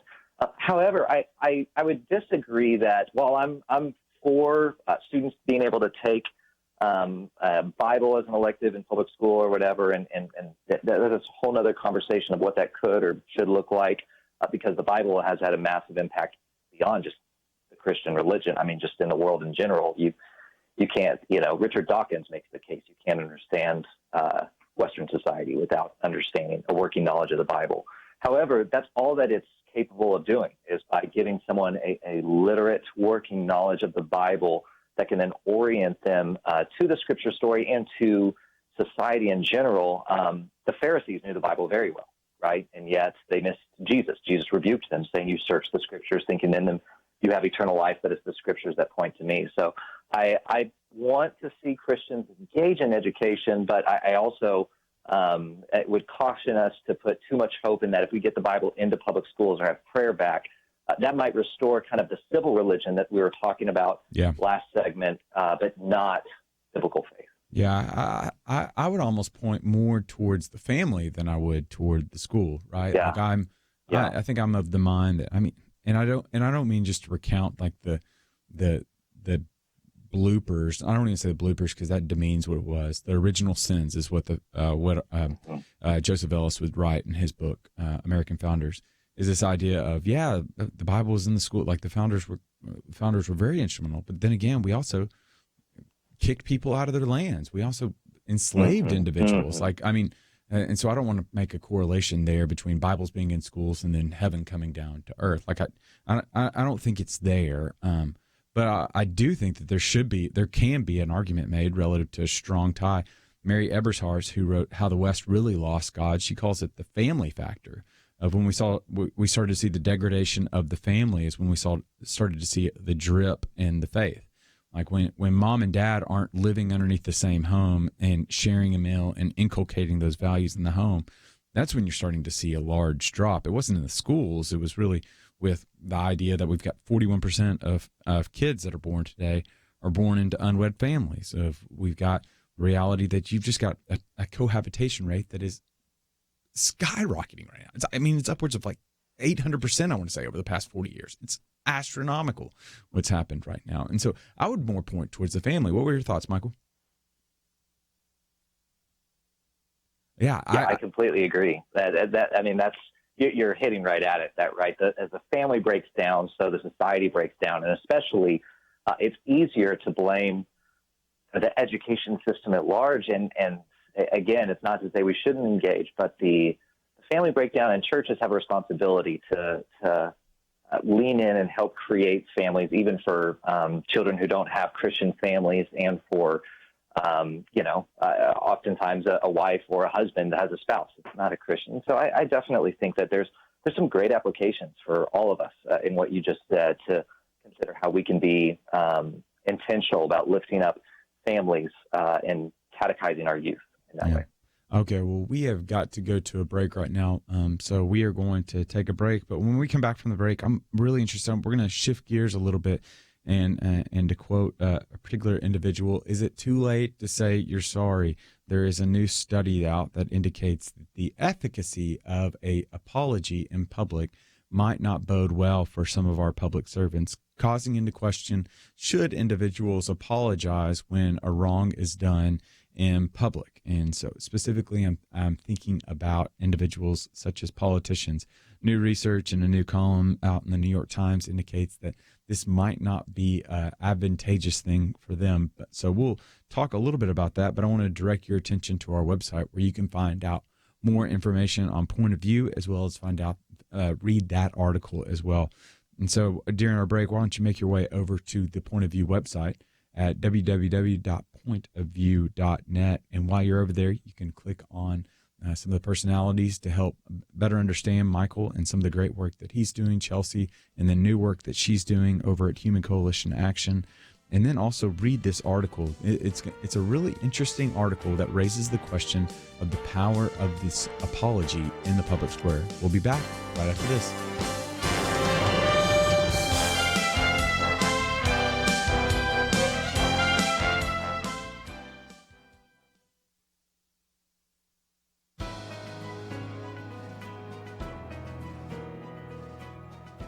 Welcome to the First Liberty Briefing. I'm Jeremy Dice. When a student group demanded that Yale Law School end financial assistance to students choosing to intern or work for faith-based organizations, Yale complied. Now, they're under investigation. Yale University's endowment is $29.4 billion, yet it receives in excess of $480 million in federal grants and contracts. As a private institution, Yale is entitled to discriminate on the basis of religion. However, under federal policy, federal contractors and grant recipients are not. Now, Senator Ted Cruz, chairing the Senate Judiciary Committee's Subcommittee on the Constitution, has opened an investigation. The question is whether Yale's new policy runs afoul of President Trump's executive order designed to improve, quote, free inquiry, transparency, and accountability at colleges and universities. According to the executive order, the various federal agencies administering grants and contracts to the nation's top institutions of higher education are to take appropriate steps to ensure institutions that receive federal research or education grants promote free inquiry, including through compliance with all applicable federal laws, regulations, and policies. Yale Law School's policy of no stipends for religious work violates this policy. Taxpayers should not subsidize that decision with $500 million in aid. Religious organizations provide tremendous value to the citizens of this country, but Yale's policy treats them as a scourge. To learn how First Liberty is protecting religious liberty for all Americans, visit firstliberty.org. Hi, I'm Kelly Shackelford, President and Chief Counsel of First Liberty Institute. I hope you enjoyed this episode of First Liberty Briefing. You can learn more amazing stories about how everyday Americans are standing up and saving religious freedom. Just visit firstliberty.org. You'll be inspired, educated, and informed. Visit firstliberty.org right now.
Now, back to Point of View, your listener-supported source for truth. And welcome back to Point of View. I am your host, Nick Pitts, and we are going to transition topics a little bit, and we're going to talk a little bit about what's happening about the power of an apology in today's culture.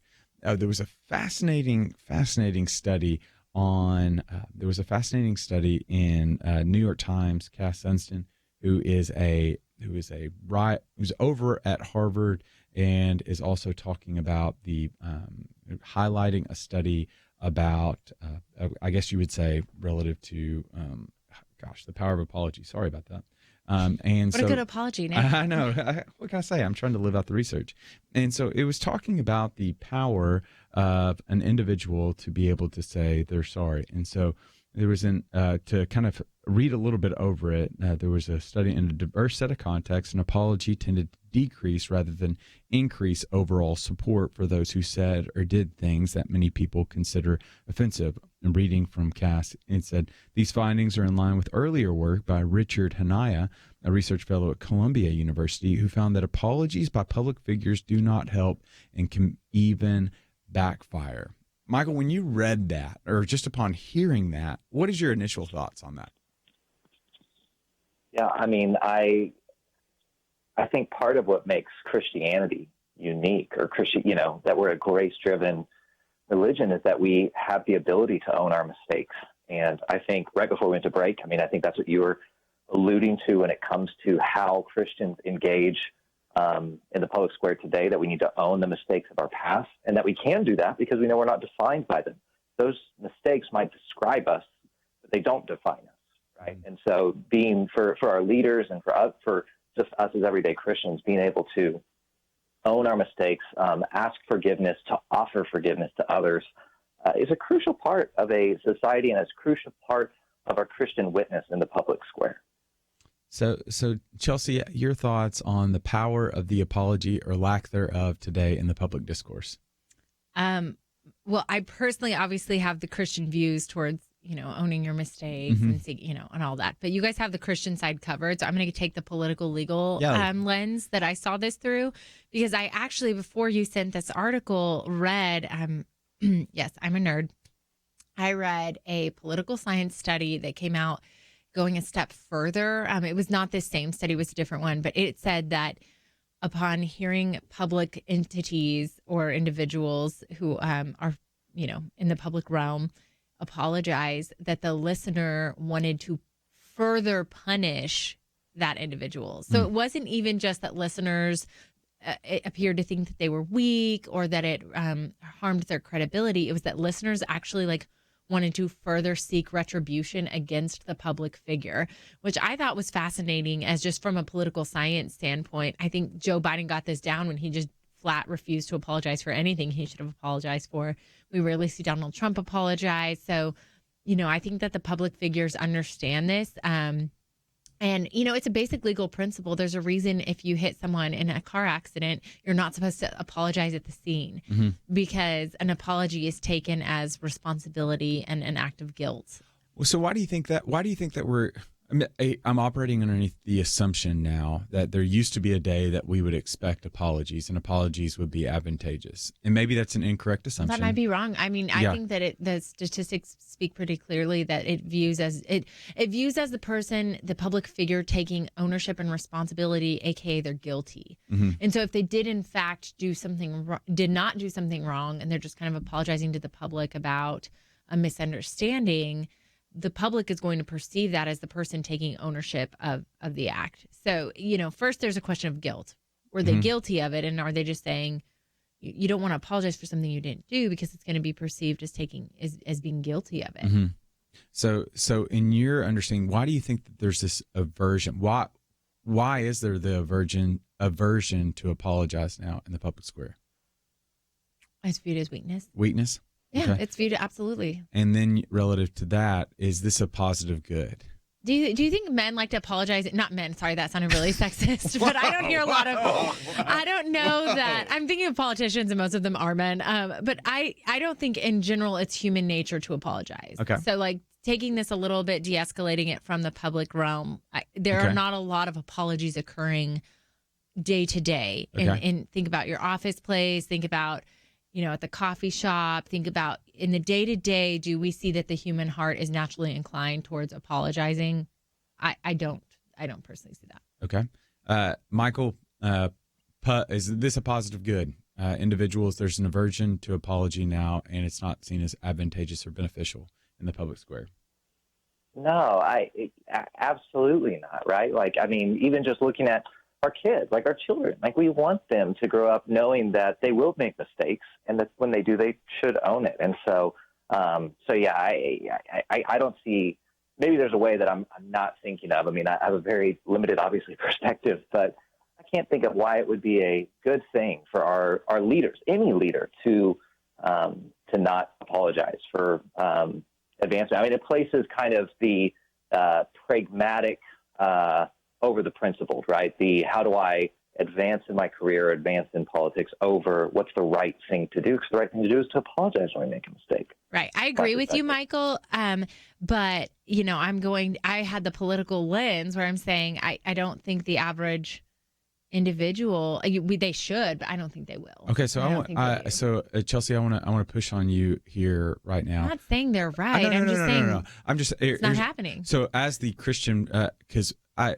not going to let the cat out of the bag. What I will say is this: I am an individual that will, I know I will one day consider public office, and so, but my convictions are going to be that I'm going to be a Christian first, and then I'm going to be a political figure and political ideology second. And I would assume that that's going to be the same bent that that individuals that are Christian would have. My primary identity is that of Christ, and I allow that to shape my political ideology more than I allow the political ideology to shape my Christian convictions.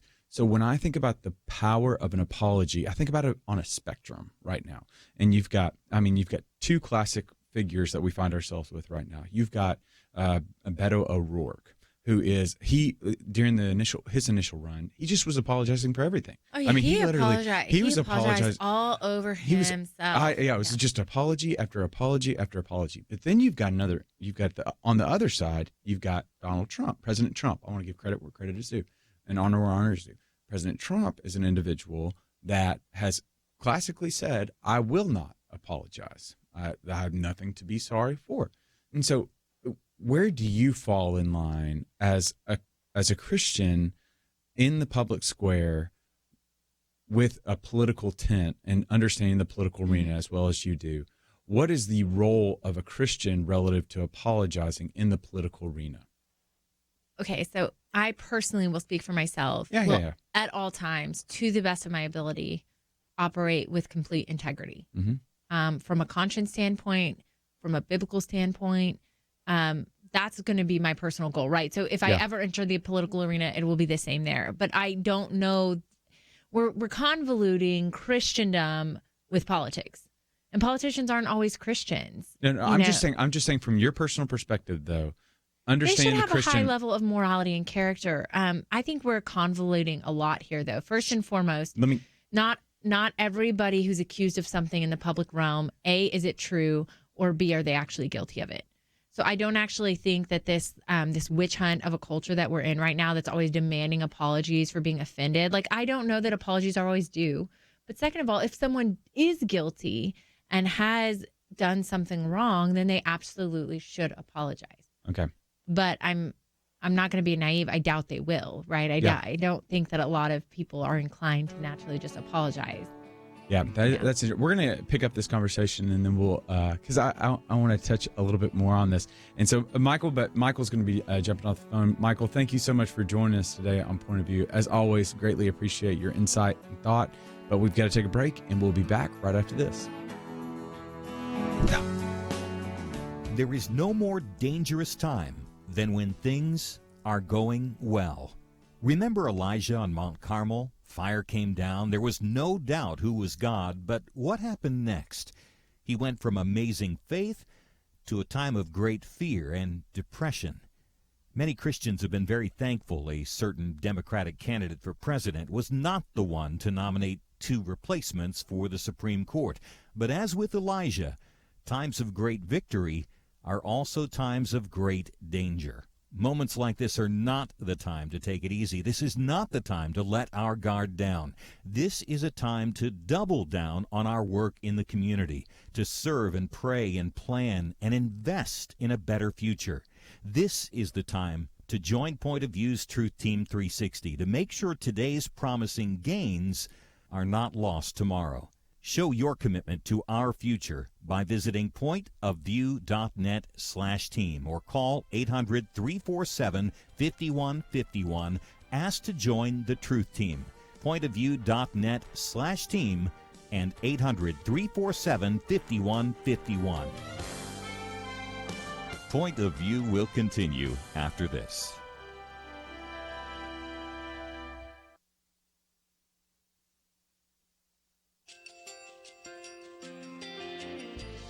I just want to thank you so much for all the wonderful programming you have. You're just absolutely fantastic. I recently started listening to Point of View, and I really found it interesting because of the different subjects you cover. Thank you for that. I really appreciate everything that you do in keeping us informed. Thank you, Kirby, for everything that you have been doing. I appreciate all the work that you're doing, advocating for the Word of God. Thank you so much. Point of view, I think, is absolutely necessary because it's a Christian perspective, a biblical worldview perspective, and receive very current, up-to-date information about what is really going on, week to week in our culture, which is changing so rapidly, and yet it's morally sliding backwards. Yeah, I'm just, first of all, I thank you guys. Y'all's program is wonderful, and enjoy it every day. I learn so much every time I listen to it. Point of View Radio Talk Show.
Hi, this is Kirby Anderson. You know, each day we take on the tough issues and provide a biblical perspective to them. The topics we cover are wide-ranging: apologetics, theology, prophecy, creation and evolution, intelligent design, marriage, family, child-rearing, the millennial generation, trends in society, politics, economics, business, religious liberty, the Constitution, public policy, foreign policy, military policy, tensions in the Middle East, abortion, homosexuality, pornography, sexual ethics, media, technology, history, and America's godly heritage. We talk about anything that affects your faith, your family, or your freedom. So don't go anywhere, because Point of View continues right now.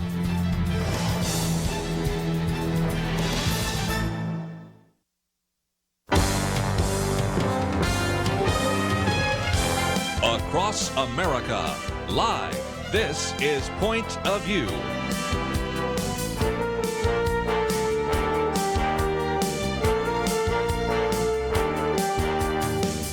And now, Nick Pitts. Welcome to Point of View. I'm your host, Nick Pitts, here for the second hour on this Tuesday, July 30th, 2019 day, which is also Lisa Kudrow's birthday.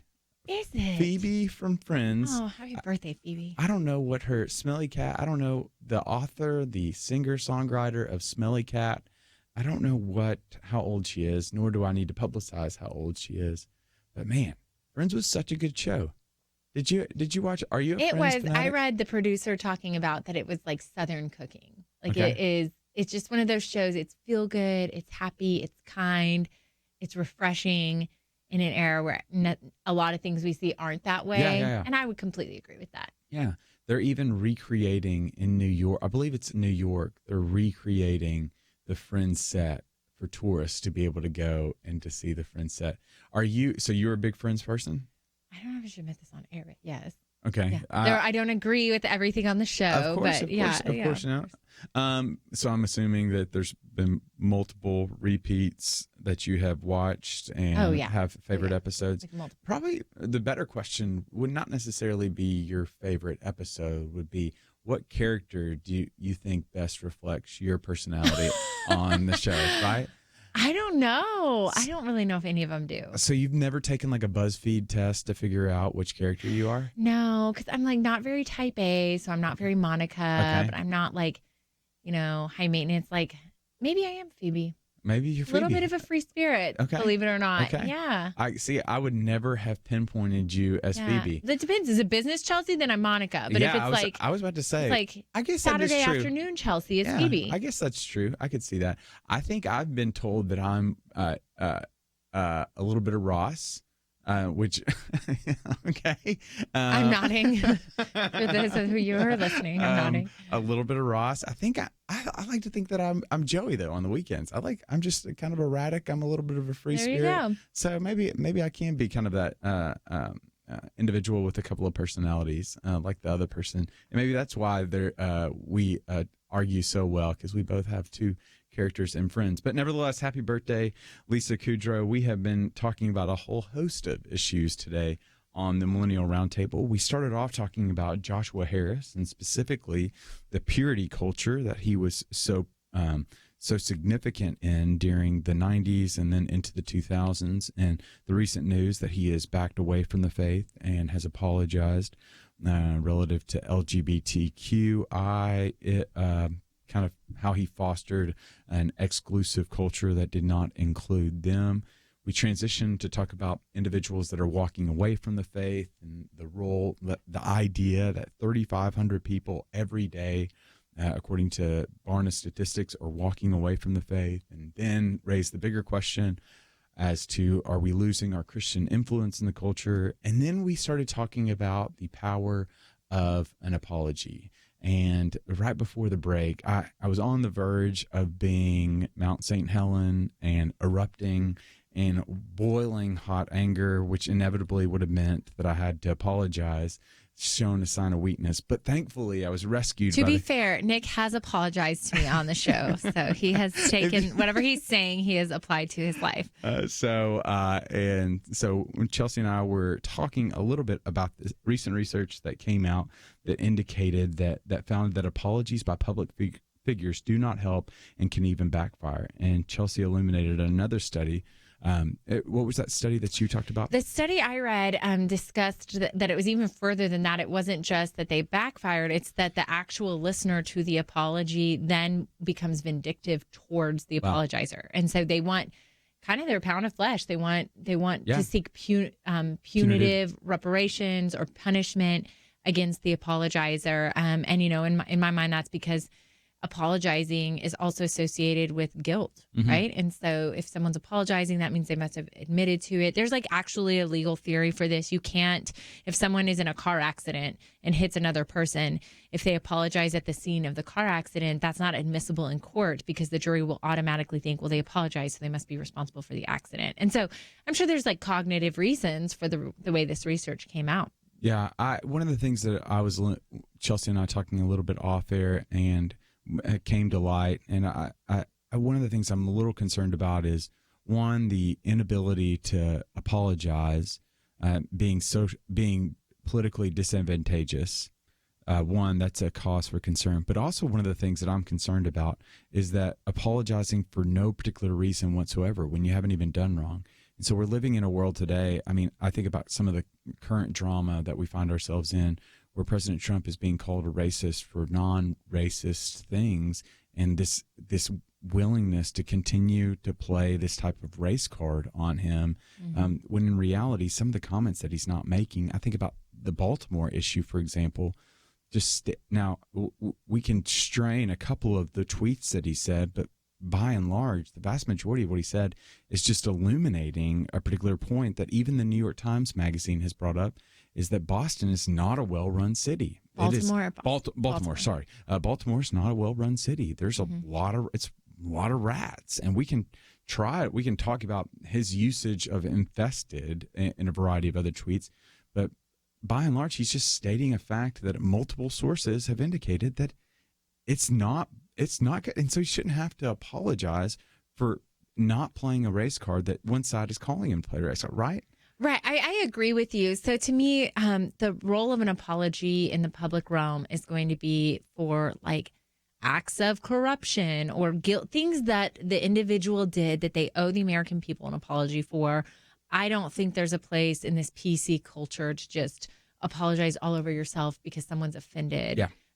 By your belief or your stance or your vote, right? So there's a place for an apology that is one that exhibits character and integrity and Christendom if they are Christian. So that's one category. And then there's the other category, which is everybody's just going to be offended in America right now. And we're entering into a primary season where parties are offended at their own and everybody is cannibalizing themselves. And so, no, in that aspect, I don't feel that it's necessary. I did not really understand the Trump tweet, the race card being pulled on those. I do think that he tends to go into attack mode.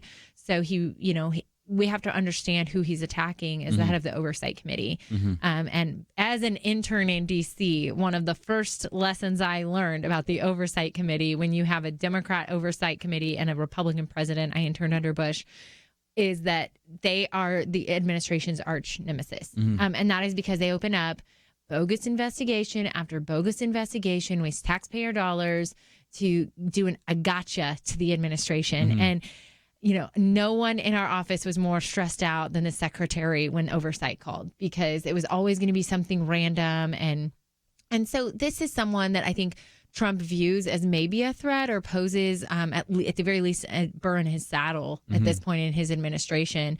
And so he's attacking the guy. I didn't see a race car pulled in the tweets. I don't know where they got that from. I don't know if I'm missing something, which I could be. But at the end of the day, we're entering into an election cycle where the parties are more polarized than ever. And so I think we can just expect to turn down the volume, turn off the TV, go outside and breathe. That's my plan. I feel really good about that. But don't turn down the volume to your radio sets, because we're going to have to take a break right now. But we will be back right after this.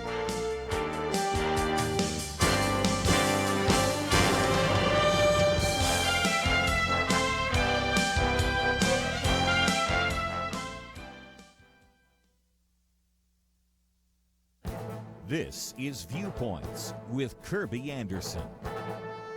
You know, the fastest growing religious group of our time is a group of young people who check none or none of the above on religious survey questions. Social scientists therefore refer to them as the nuns. A few years ago, I did some commentaries about the nuns, but wanted to revisit this topic because we now have more survey statistics that illustrate their growth.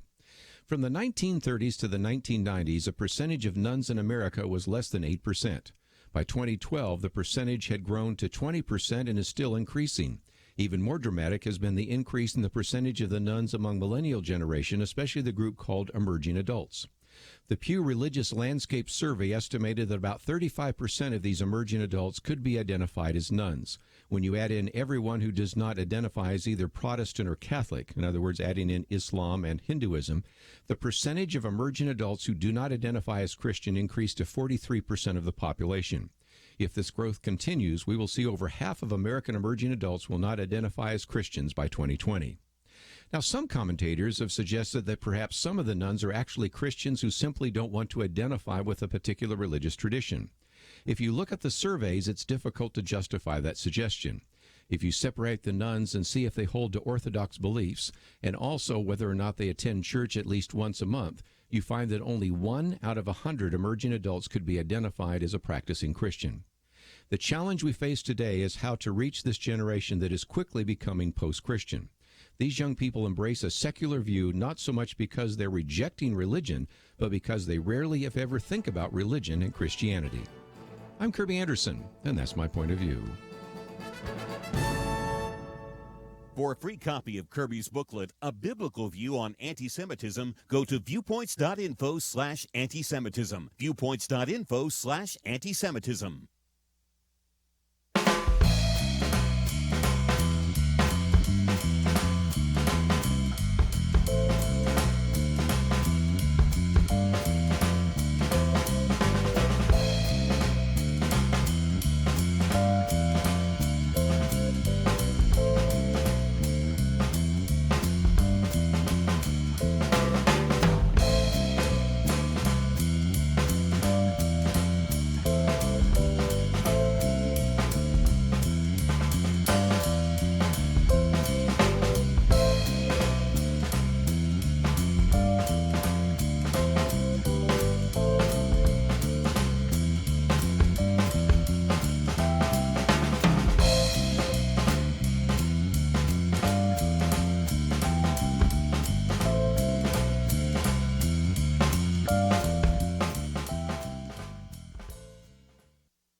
You're listening to Point of View, your listener-supported source for truth. And welcome back to Point of View. I'm your host, Nick Pitts, joined the Millennial Roundtable by Chelsey Youman of formerly the First Liberty Institute. That's Do you see how much of a creature of human? I know you need to write it down. I have a new title, new organization, new mission, and it is a pro-life mission. So I'm with Human Coalition Action, and we're going to work across the country, and I'll be specifically in the state of Texas, working to bolster our pro-life movement and efforts, and mobilize the grassroots, connect churches more with the pro-life movement, and get the government on track when it comes to saving the unborn babies. And I think even like over the break, we were talking about this, and I know this is diverging from our point of conversation, and we'll come back to it. But I think one of the things that I didn't even know that was happening within the state of Texas right now, that Chelsey just got an ear on right now, is this idea of having sanctuary cities for the unborn. Yep. Okay, that's right. So tell us a little bit about this. This is really exciting for a lot of reasons, but a lot of cities, or a handful of cities, I should say, in the state of Texas have started passing ordinances at the local level. So city council listening to their pro-life constituents, banning abortion in the confines of the city. And it actually has not been challenged yet in the court of law.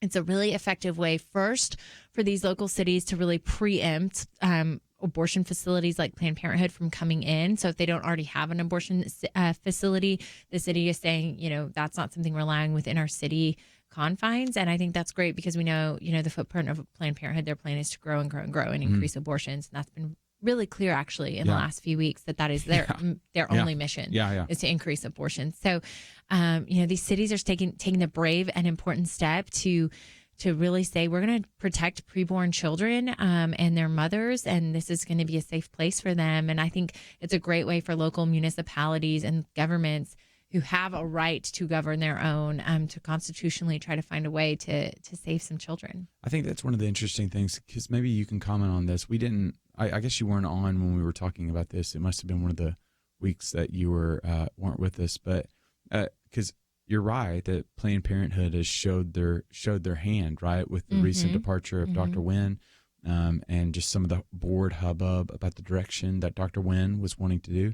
And for our listeners that weren't aware, Dr. Wynn was she was there for 8 months, and then they fired her before, I guess the common joke was they fired her before term. And what happened was that Dr. Wynn wanted to highlight the various other health offerings that Planned Parenthood has, wanting to broaden their public portfolio. And the board indicated that they did not. They wanted to double down on abortion services because of the political landscape, as well as because of kind of some of the federal funding that had dried up, and because of that diversion of opinion, what the board wanted or what Dr. Wynn was proposing to do.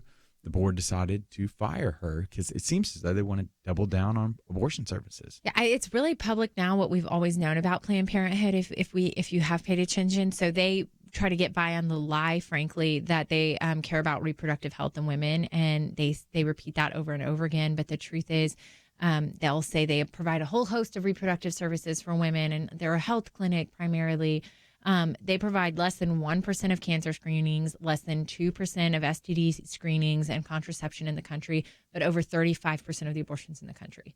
And I think those statistics, they don't even do mammograms. I mean, there are things that they're not doing that are just basic women's health clinical needs. And, according to the former president, she is a doctor, and her goal was to ramp up their other medical services besides abortion, and she was fired for it. And I think they're really just showing their hand of what we've always known, that Planned Parenthood is singularly focused on abortion and increasing the abortion impact, and also advocacy. I think that's an important thing to know. If you've read the news, don't miss this. What Planned Parenthood is saying, and she said in her letter, I asked them, are we a clinic first and political second, or is it the other way around? And the answer is they are political first and clinic second. And so that is why, the Title X funding that President Trump, rightfully so with HHS, they're defunding Planned Parenthood from Title X funds. Texas defunded Planned Parenthood permanently in the last session. Those are really important steps to go towards redirecting funds in the right way, which is towards women and towards health and towards their preborn children. I think that's one of the things that if you're pro-life, you can be encouraged by, because there's so much work that's being done on a state level specifically to be able to advocate.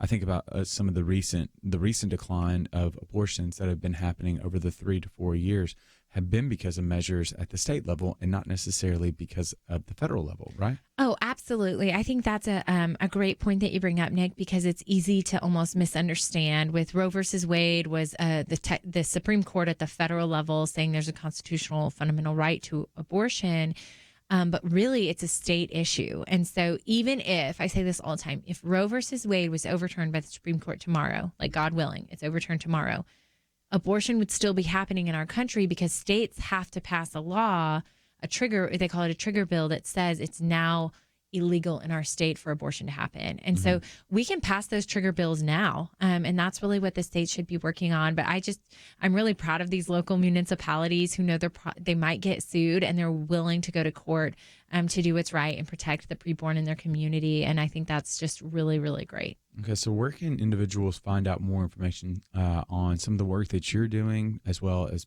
and maybe you can direct them towards some of the work that's happening in their own state? Sure. So Human Coalition Action is so brand new. Our website is not yet up yet, but it will be shortly, I promise. So you can go hear more about the clinic side of what our organization does. That's humancoalition.org, and hear about the over 13,000 children that have been saved through the clinics that are operating.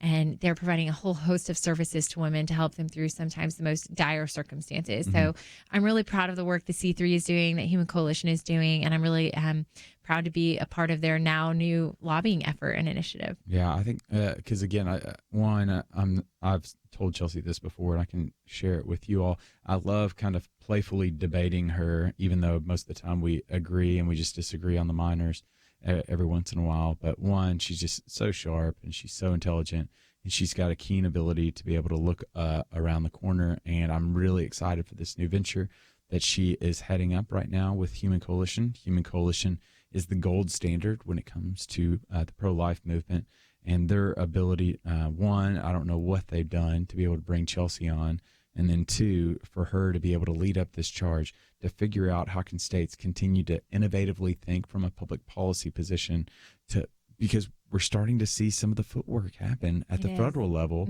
But what you've illuminated is really important for us to understand that Roe v. Wade can be overturned, but at the end of the day, if there's not entities, if there's not policies in place at the state level, 2,400 children still have the propensity to die today because of abortion. And we've got to do the necessary work to prepare and to think 2 steps ahead when it comes to this, because we're within eyesight. There is light at the end of this tunnel. Yeah, I mean, I'm certainly hopeful. I'm so excited about the direction our country's taking on this issue. And the other thing I feel obligated to say is that the day Roe versus Wade is overturned and abortion is illegal in our country is a beautiful day for life. But our work for women really begins. Yeah. Now we have 500,000 women a year who are going to be carrying to term, who are struggling in desperate circumstances oftentimes, and who need a support system in place. So this is bigger than just even some of the legal side of this.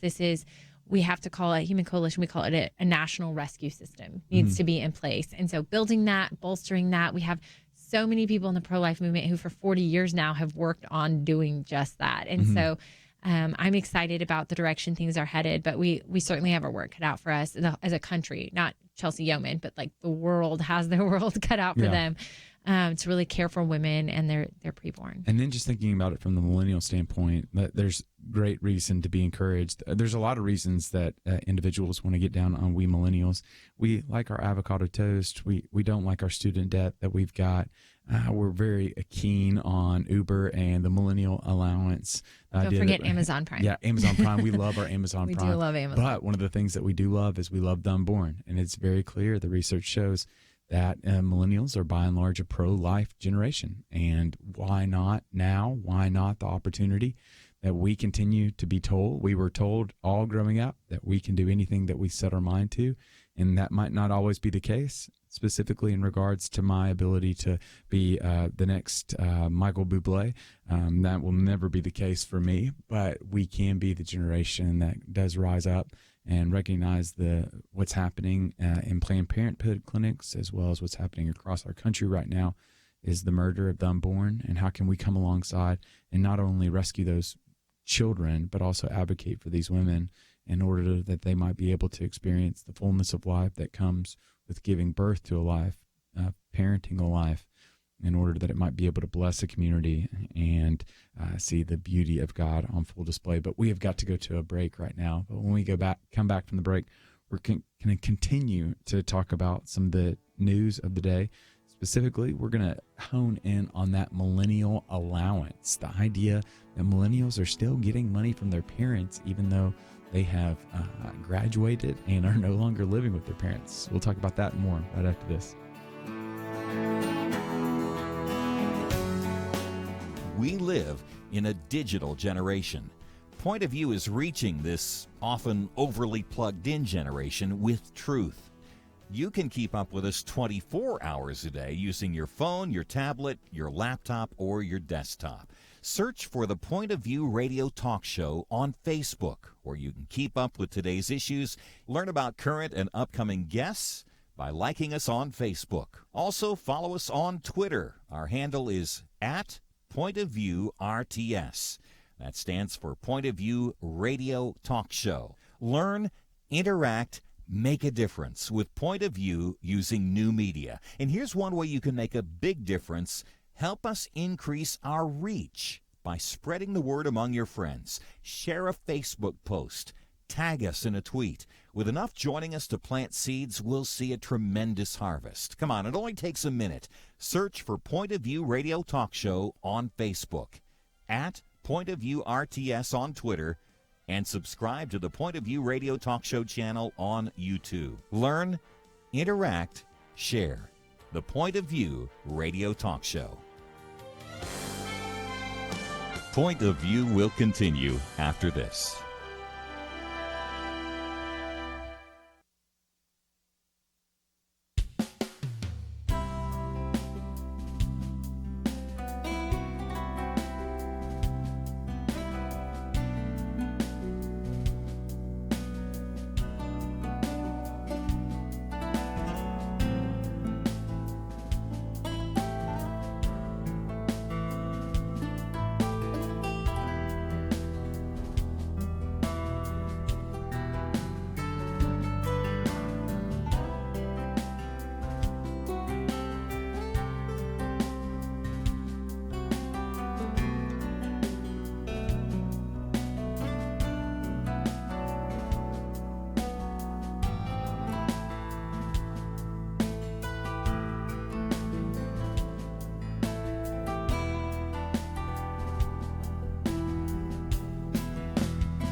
You are listening to Point of View.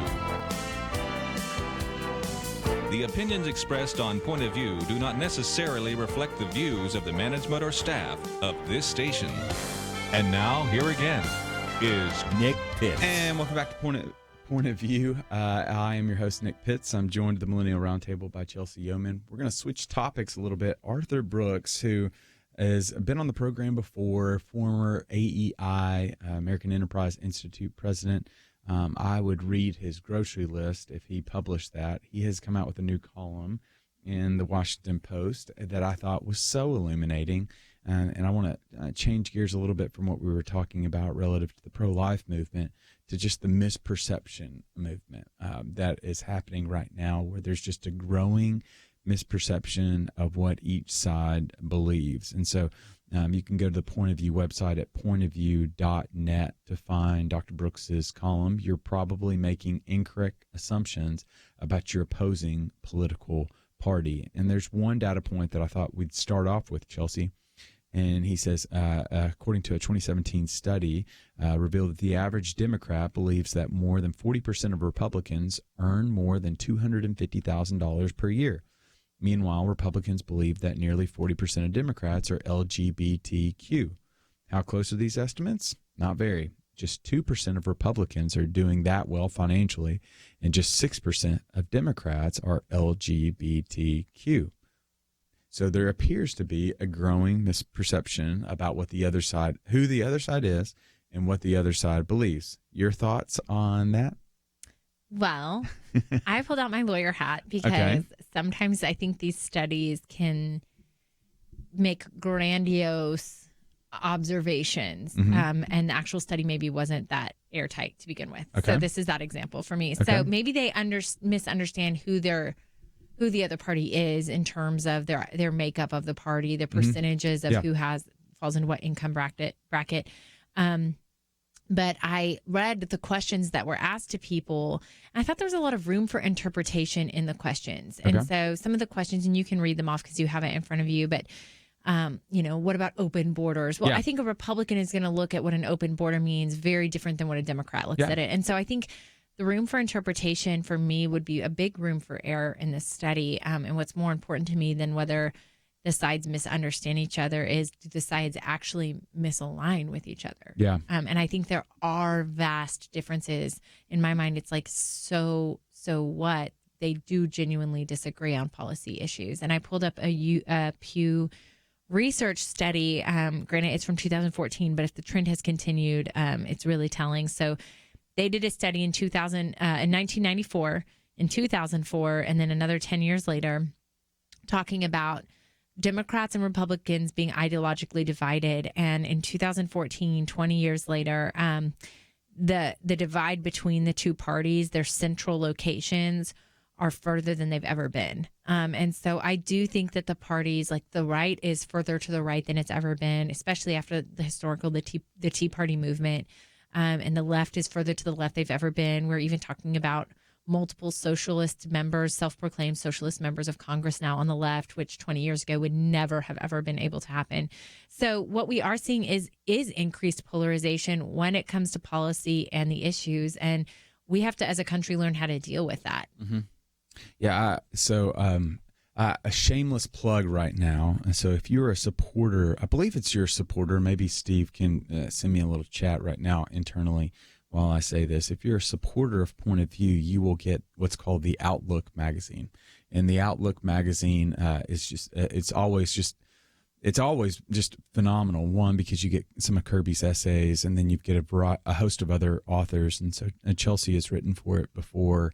And it's a great kind of in-depth dive into particular issues that we highlight in the show. And it always reminds me of Francis Bacon. He says, reading makes a full man, conference makes a ready man, conference being discussion, and writing makes a precise man. And it's the idea of like putting pen to paper just requires a level of precision that talking just doesn't. And so, but in this month's Outlook, they've lowered the bar tremendously. I mean, I don't know what they're thinking over here, but they've lowered the bar tremendously, and they have allowed me to be able to write an article for this. And so I've submitted, and so we'll see if it actually gets through, if the editors will make it out. And I illuminate some of these divergent issues that we're talking about in an article I titled "Desperate Times for Desperate Measures: The Christian Response in the Age of Trump." And one of the things that I illuminate, Chelsey, is that you just have these polarizing sides that are captivated by, but also I would argue they're projecting these small minorities onto the entirety of the base. Oh, absolutely. And so you've got the progressive activists is what one side is called. And then in this hidden tribe study, you get the devoted conservatives, which comprise only 6% of the right.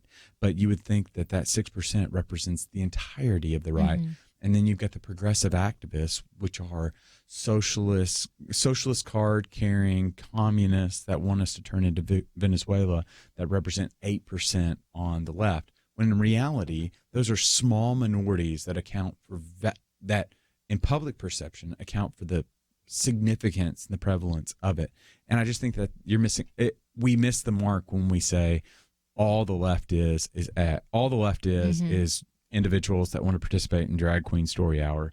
All the right is Handmaid's Tales, Westboro Baptist Church people. We just missed the mark in that point. I agree with that. And I think we have to remember, too, that our sources of information just matter so much, which is why I love being the opportunity to even be on the show Point of View, because I think, we have a lot of siloed echo chambers around here. I also found a study, by the way, that showed that Democrats were less inclined to hang out with people who are not Democrats. Yeah. So their circles are extremely closed off, more than Republicans, who tend to have more open interaction. Now, whether that's by choice or force, I don't know. But that to be said, we have to remember there's echo chambers, and that the media is largely owned by far left New York and California based entities who are going to be more siloed and more of a mouthpiece for the extreme left than maybe what is representative of, blue dog Democrats in the South, right? Yeah. So just kind of understanding the source of where we're getting our information. So Chelsey alludes to a study that I pointed out in the article that 64% of Democrats and 55% of Republicans said they have none or just a few close friends who are Republicans or Democrats. And what I think is probably the most interesting, and I'll be interested, you don't have to actually share your comment, I'll just share what you would do, but I found it to be super interesting. In the 1960s, a group of researchers asked Americans how they would feel if their child married someone of a differing political ideology. Okay, so 4% of Democrats and 5% of Republicans in the 1960s said they'd be displeased. By 2010, this is before Trump era, by 2010, that number was 33% for Democrats and 49% for Republicans. Isn't that fascinating? Like, would be displeased by political ideology. You don't have to answer. No you don't have to answer. It's just, I think it's just increasingly fascinating how we're primarily being defined by our political identity, and that's inhibiting us from. Or I don't want to say it's inhibiting us, because it's a correlation causation question that I don't think is proven in the research.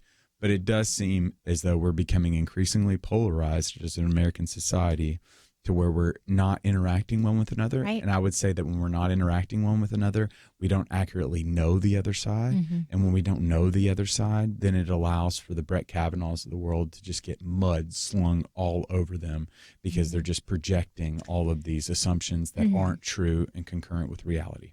Right. So I would say what we're doing is there's two different things here. First is we have actual policy differences. Yep. On paper, we just don't line up with the other party's platforms, and that's fine. And then there's the personality. So there's policy, and then there's personality, and making politics more of a personal attack and a dislike. And I actually would go as far as to say is, like, on the personality side, we're not really as polarized as we think. Like, I have lots of friends who are Democrats, and we just don't talk about it, and we go to dinner and it's fine. And I start a side text and I leave them off of it on voting day. I think that we interact more than we think we do. I think at the end of the day, there are humans behind these statistics, and there are people with families and hearts who go to work and work hard every day, and they don't live, eat, breathe, and sleep politics. And so I'm actually less inclined to think that as a country we're as polarized as it's made out to be. I think we have actual policy differences, but the vast majority of Americans, they just go about their day and they live their lives. So we're going to have to take a break right now. I think I probably would agree with Chelsey, but I also know that I think I've got some research in this article that I've illuminated, that I've pointed to, that would indicate otherwise. That I will immediately invalidate. So there you go. But here's the thing. You can go and subscribe and you go support Point of View, and you can get this new Outlook magazine that is going to be coming out here shortly as soon as I submit my actual article. And so you can go to www.pointofview.net, support Point of View, and then you can get not only this Outlook edition, but others. But we've got to take a break. But when we come back, more from Point of View right after this.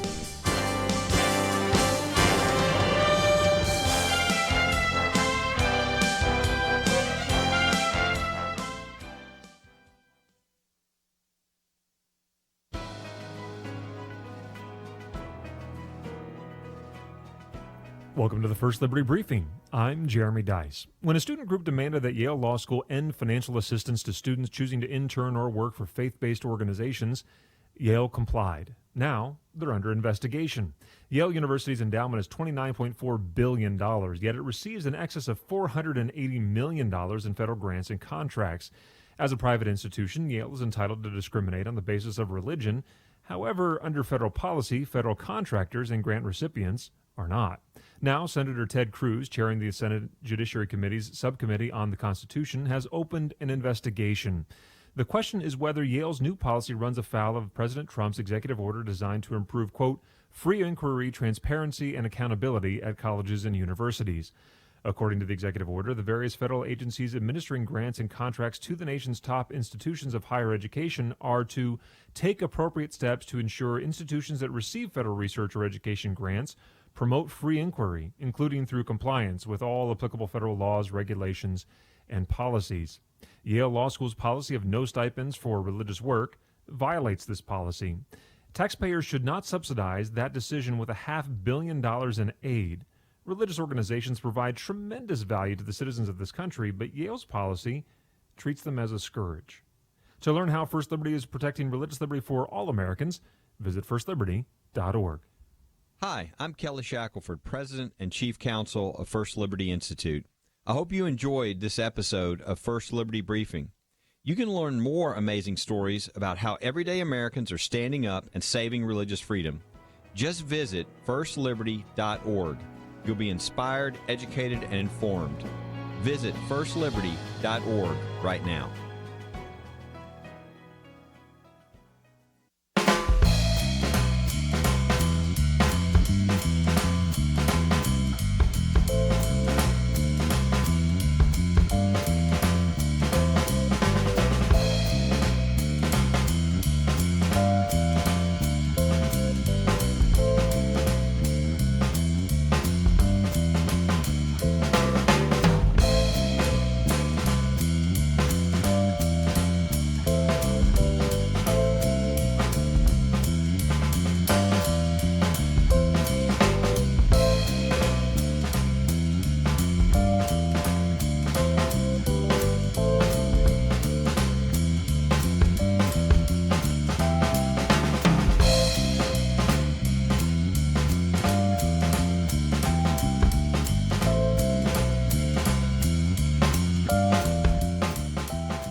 Now, back to Point of View, your listener-supported source for truth. And welcome back to Point of View. I am your host, Nick Pitts, here for the last segment. I'm joined by Chelsey Youman of Human Coalition Action, and we have been talking a little bit about what's happening, kind of the divide, the polarization that's happening, the lack of perception. And I alluded over the break to to the Outlook article that will be coming out here shortly. And there was a piece of information that I read to Chelsey that I found super interesting. That 1 in 6 Americans damaged, broke off, stopped talking to a family member or friend because of the 2016 election is what I was alluding to during the break. And I just think that's I think it's a growing sign of polarization, and it just discourages me to a certain degree, just because I would hope that politics can rise above these type of things, but also just to know that just to be aware that this is increasingly going to be coming down the pipeline here shortly. We're about to go into a new election, and it's going to require a whole host of hard conversations, and so it'll be interesting to say the least.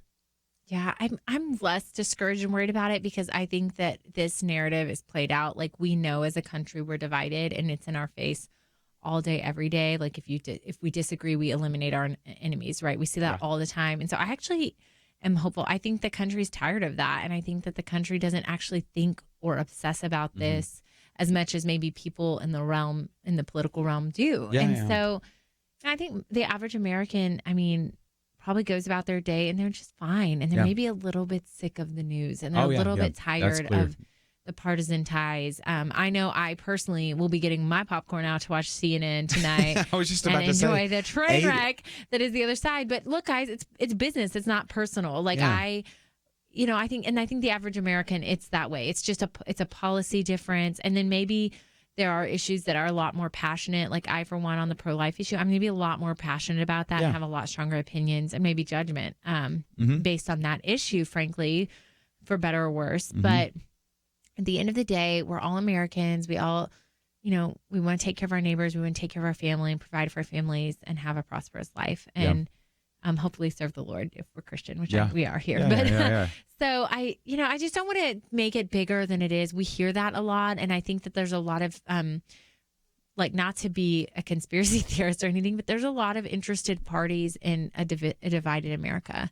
There's a lot to be gained from that, from a political standpoint. And I don't want to see that happen. I think I want to see Americans overall unite behind the common good. We just go about the common good very differently. Yep. Yeah, I completely agree. I will myself either be watching it live or be watching it recorded. Taped is. I don't think that you can even tape things anymore, can you? If you can, I'll be impressed. And so that shows our millennial tendencies. Obviously there is the debate. I'm not really that interested in tonight's debate. I think I'm more interested in tomorrow. Like tonight's debate, the top tier contenders are Elizabeth Warren and Bernie Sanders, going back and forth, and so it's just going to be who can give away more free stuff. It seems like that eventually that Americans collectively will come together and pay in the form of taxes or a debt to be paid upon. Yeah, you're right. Later. It might just be stressful. And so, but tomorrow night will be what I'm really interested to see tomorrow night, because obviously you've got Vice President Biden will be sandwiched in between Senator Cory Booker of New Jersey, who is polling, I think, around less than 5%, less than 2% or something like that. And then Senator Kamala Harris out of California, who had a pretty significant performance this past go-round against Vice President Biden on the busing issue in particular. She was that girl, was the key line that she used during that time. So I'm probably going to be more tuned to tomorrow night than tonight. But, to each their own. To each their own. So as is often the case, Millennial Roundtable, we end it with and one of these days I'm actually going to get it, Chelsey. So just out of deference to being a gentleman, I'm going to allow you to introduce the segment. News you can lose. News you can lose. That's right, ladies and gentlemen. It's the News You Can Lose segment, highlighting a particular social study that will illuminate the human experience all the more. And so this study comes to us care of CBS News. Study shows that older drivers are more distracted by in-car technology. According to the research, drivers aged 55 and older were up to 8 seconds slower than millennials when using vehicle functions like calling and navigation. AAA says removing your eyes from the road for just 2 seconds can double the risk of a crash. Okay, Chelsey, so I know that you are usually the one that is not on the stand testifying, but now I am positioning you on the metaphorical stand right now. Sure. Are you a distracted driver? 110% yes. Whoa. Yeah. Okay. Yeah, it's not good, guys. It's not good. Okay. No, when my kids are in the car, I am like, but my son still knows the difference between my husband and I's driving. So my husband's like very safe on the road, and I'm like never not speeding. And we get in the car and my 2-year-old goes, Mommy, you go faster than Daddy. Mommy, you race Daddy. Like, he knows I'm a faster driver. But when they're in the car, I'm much safer. But part of it is, frankly, the technology in my car, like trying to, I do think it's a distraction. And I would frankly rather not have it at all, because it is totally a danger hazard. And I am not in the 50 and over crowd. Yeah, and it goes, and it just automatically syncs up now too. So it can that even helps. So I don't have to push a bunch of stuff, but like it's just too, everything's messy. Like at the like screens, there's a lot going on. There's a lot of lights, a lot of buttons. I need like a radio. Yeah, yeah. Because here's to the degree that I think it's very helpful because it automatically connects now, but it's also unhelpful because it automatically connects and it requires me to have to disconnect, which again, I can make the argument, just don't put the car in drive before you disconnect all of it, or set it and then go. Set it and go, right? That's what previous generation said. But it's just hard. So here's some other research. And so I don't text when I drive. So that's something kind of distracted. I'm talking. Okay. It's like you're on Spotify, on looking up music. And so texting and driving caused 1 out of every 4 accidents last year. On average, 3 out of 4 drivers peer at their screens while driving. Here's shocking. Okay, so for you, no kids in the car. Mm-hmm. The average driver... It's a different experience, let me tell you. The average driver spends more than 4 minutes every hour looking at their phone. 4 minutes. Wait, for every hour they're in the car. Every hour they're in the car, they're going to spend 4 minutes total looking at their phone. If I'm at a light or a stop sign, I will glance. Yeah. But yeah, I really am not. I try to be really good about that because I do know the statistics are scary. Yeah, you know? It's super scary. And so answering a text in the car takes approximately 5 seconds. When driving at 55 miles an hour, that's the length of a football field. Isn't that interesting? I hope all the listeners will be safe drivers now. Okay, so here's where we want to press in on this though, because we're point of view, and so we're not just giving you news, but we're also giving you the biblical perspective as well. Texting seems harmless, but it can become tragic. When we text and drive, selfishness hoodwinks us to the gravity of the action, like fruit in the garden to a conversation with a teenage girl from Genesis 3 or Luke 22. Selfish actions can bring about devastating consequences. So put the phone down, concentrate, and exercise. Be a force of common good in the open road. Well, this has been the Point of View radio talk show and the Millennial Roundtable. Chelsey Youman from Human Coalition Action. You can find out more information where, Chelsey? At humancoalition.org. Humancoalition.org. And then for myself, from Dallas Baptist University, you can find out more information on the daily briefing at thebriefing.net. Sign up to receive your dose of today's news with biblical perspective on the briefing website. And then also knowing that I've got an Outlook article coming out. If you'd like to receive your copy of Outlook magazine, you can go to the Point of View website, pointofview.net. Become a supporter of the Point of View, and you will get once a month Outlook magazine, giving you a honed-in biblical message on today's issues. Thank you so much for joining us, and we'll be back here tomorrow. Until then, see you soon. Is religious freedom still a cornerstone of the Republic, or has it effectively been crushed by the forces of tolerance? America needs Christians to be informed and as unified as possible, applying God's wisdom to civic life. Point of View can be a key part of a successful mission. I believe in America. I believe God wants His best for us. We can face whatever the world throws at us as long as we stand together. If you have not signed on, please do it now. Support Point of View Radio today at pointofview.net. Set up your monthly gift by clicking the Truth Team 360 picture and then carefully follow the directions. Pointofview.net. By phone, you can give at 1-800-347-5151. 800-347-5151. Or mail that first donation to Point of View, Box 30, Dallas, Texas 75221. Box 30, Dallas 75221. Or call us 800-347-5151. Point of View is produced by Point of View Ministries.